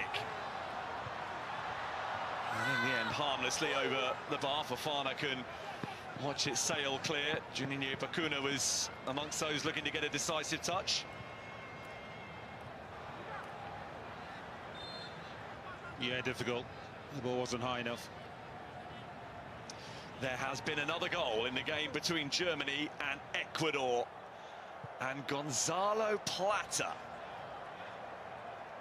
has put Ecuador in front. A game that they trailed very early in. They now lead, and it's a goal that keeps their World Cup dreams alive. Ivory Coast looking to put this game beyond all reasonable doubt. It's nothing more than a corner kick one.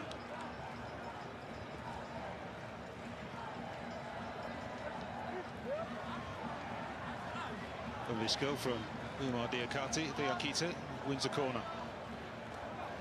Yeah, Ivory Coast just have to keep their concentration. They're 2 goals up. It doesn't affect them what happens in the other game. Here now, back to Diakite. No contact, and it looked like that might be a presentable chance. And now Curaçao can break. Talith Chong.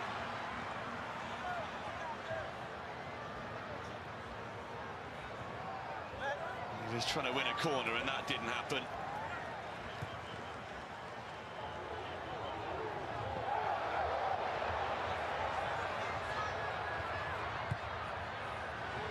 Here come Ivory Coast again. They're not finished. Umar Diakite.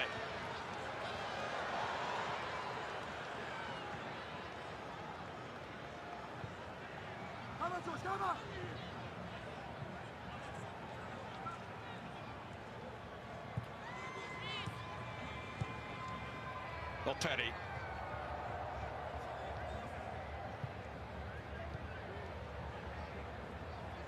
That goal scored by Ecuador, by the way, is terrible news for Scotland. It would take them to 4 points.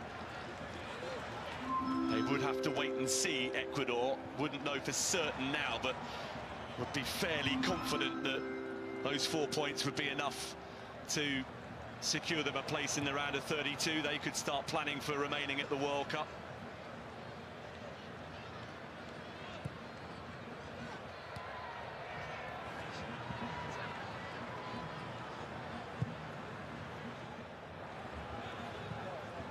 Norslin.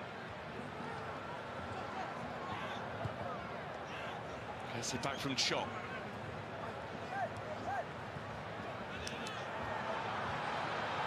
It was given away.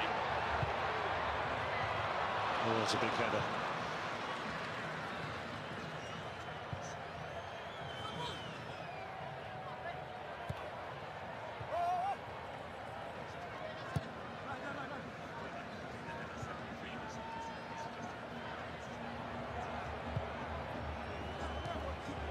Noslin. A flick off the boot of Doué. Or Perry. Got lucky. Yeah. Went to control. The ball spun up off his left boot, and you see the Curacao player. I was going to give him the benefit of the doubt. No. It's a piece of magic. I don't think that was intended. Antonisa. Picked off by Inau.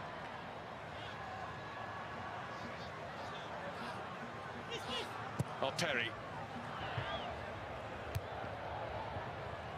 Header one by Brenet. Free kick Curacao.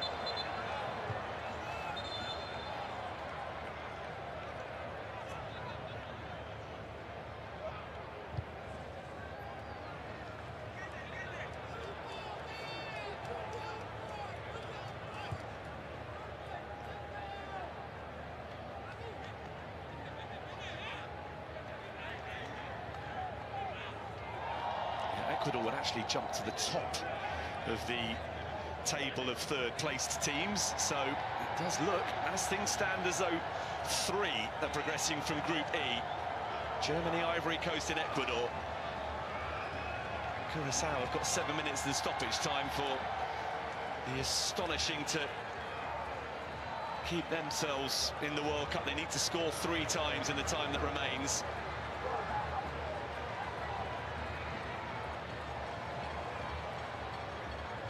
Yeah, long way to go. It is Germany after all, isn't it? The masters of scoring late at World Cups.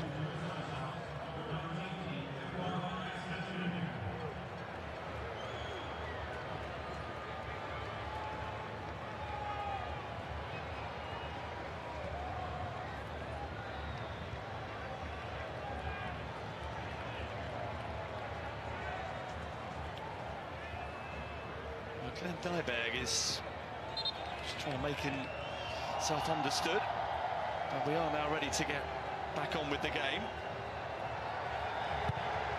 Antunis with the free kick, kept in play expertly so by Juninho Bacuna, flicked off the head of Castaner, who's now attacking the cross. Fofana got there first.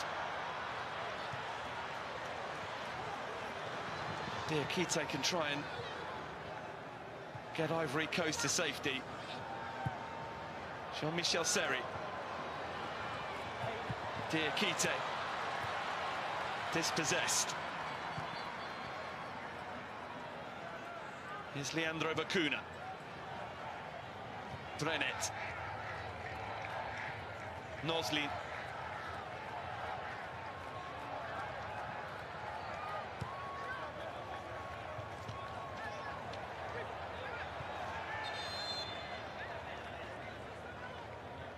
The game is nearly up for Curacao, isn't it? You'd imagine that Dick Advocat would struggle to contain his plays if they decided to really throw caution to the wind. 2 goals down, certainly wouldn't want them to see them and it to happen that they get completely destroyed, conceding 4 or 5 goals.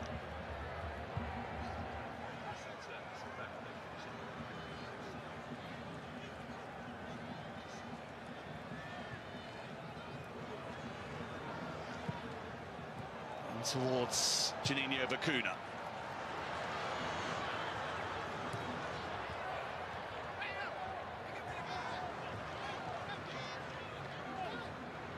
Diakite.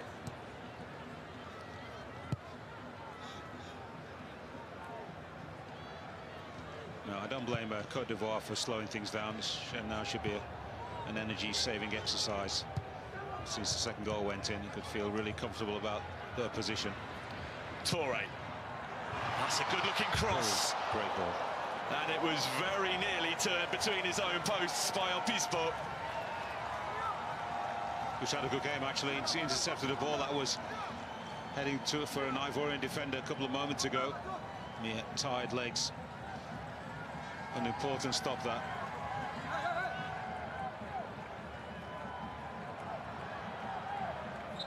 Ali Wahi would have been smelling chance. Seri has taken on the captain's armband and he's taken on the set-piece responsibilities. Seri delivers.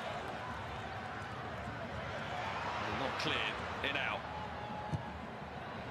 Seri. Bakuna away. Only for now, Toure. Chance for a third. Juninho Bakuna stood his ground, won the ball, and Ivorian claims for a penalty are waved away. Must admit, it didn't look like one to me. Replay will certainly give us more, but looks like Bakuna has positioned his body well. I think Ali Wahi just a little bit off balance and maybe surprised at the strength of Juninho Bakuna.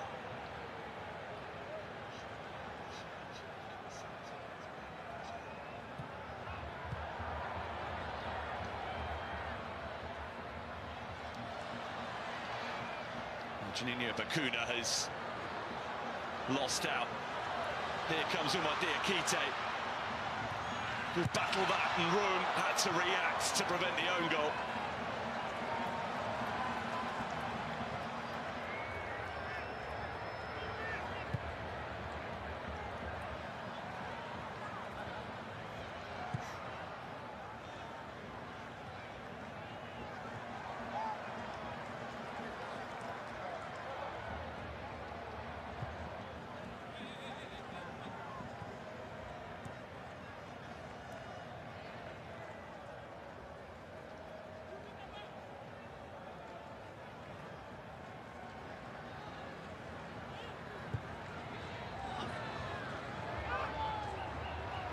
Very nearly there now, Ivory Coast heading towards what would be a mightily impressive 12th win in 17.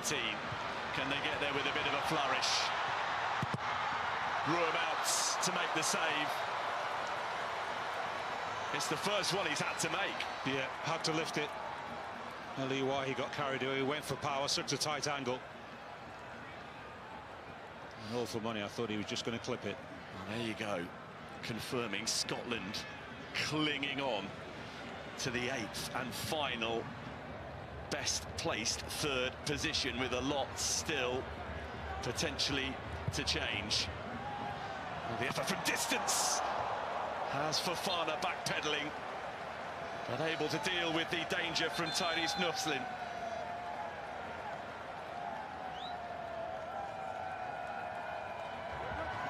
Yeah, it's not a penalty.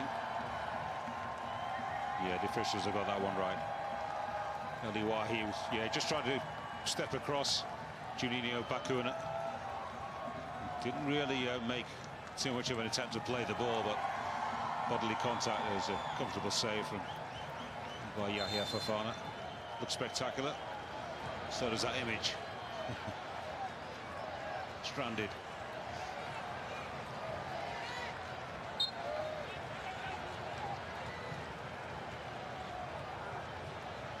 Antonis with the resulting corner. Fofana opts not to come. It was a good decision off the head of Diakite.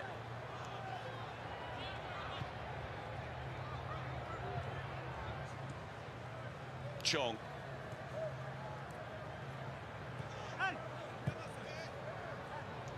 Noslin, who came close to the spectacular a moment ago, now trying to turn provider.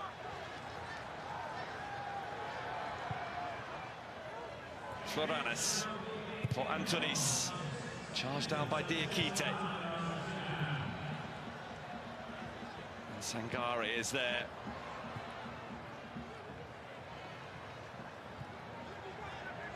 And Locadia off. Sambo and Kouas on for Curaçao as they try in vain to at least add another goal to their World Cup experience.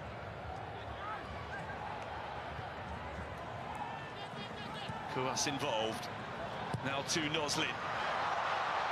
Kouas is still there, and he just couldn't bring the ball under his control.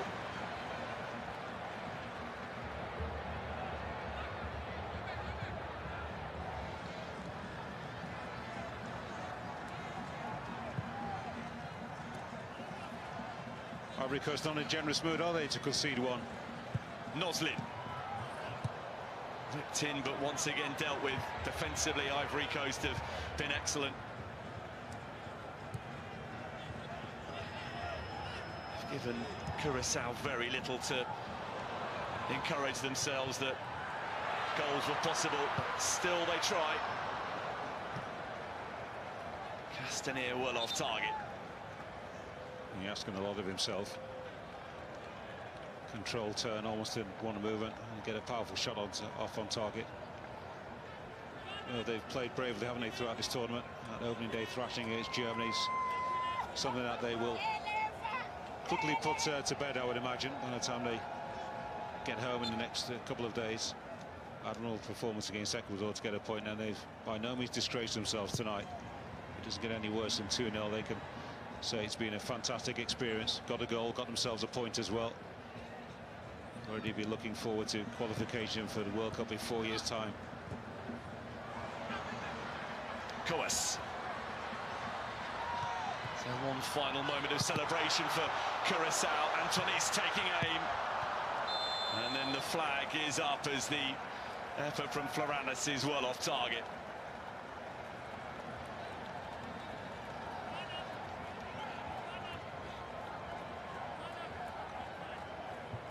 Yeah, he got beyond the Ivorian back line and never came close to getting himself back on.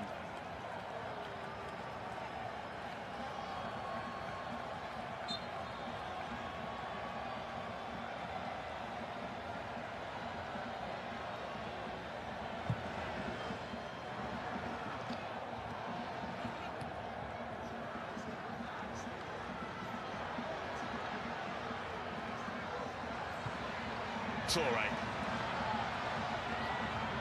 Back towards him by Cristiano. Eliwahi with a chance, which is deflected wide of the target. Went for the pass, Eliwahi, which is the right thing. Sangare was inside the 6-yard box, goal scoring position on selfish play. Well, within his rights to shoot from there, albeit at a tight angle.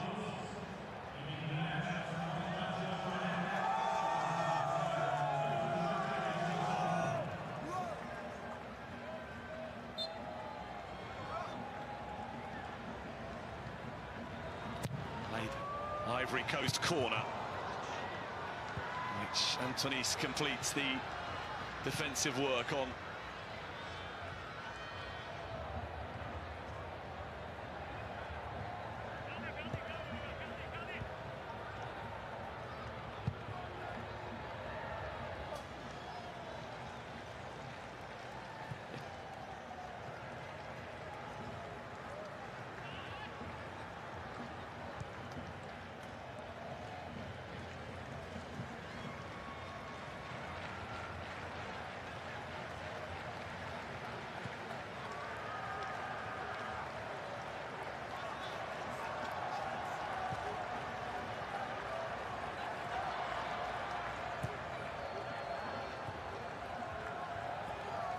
They've managed the time really effectively. Ivory Coast scored early, made seemingly sure of the victory at a key stage of the second half, and they've done pretty well to repel Curaçao's late enthusiasm. It's also posing a threat on the break. And seconds away from being able to celebrate. Maybe just one more piece of defending to do. Kouas. Kusanu for company. And a cross that will be comfortably claimed by Yahia Fofana, who isn't up for being beaten today. Yes, very professional performance from Ivory Coast. Very few errors made. not invited Curacao to really get the opportunity anywhere near the goalkeeper, who's had a pretty quiet afternoon. Bodes well that MSV is able to bring on a few players, freshen up the squad at half-time. Triple substitution midway through the second half. Keeping players engaged psychologically, that's a great thing for the group. For the first time, Ivory Coast will play knockout football at a World Cup. On a day when only a point was required, they've taken all three to claim second in Group E and end the slender hopes of minnows Curacao that their journey would continue. It's a job very efficiently and effectively done by Ivory Coast, who scored early on through Nicolas Pepe as a mistake was punished, and got one from the same player as we approach the midway point of the second half to make absolutely sure. Curacao huffed and puffed without really seriously threatening, and Ivory Coast will be in the last 32 of the World Cup, where they will play France or Norway. The wonderful Curacao dream of competing at a World Cup was fulfilled, but it is not a dream that extends beyond the group stage. For them, the journey is over. Ivory Coast continue full time in Philadelphia. Curacao 0, Ivory Coast 2.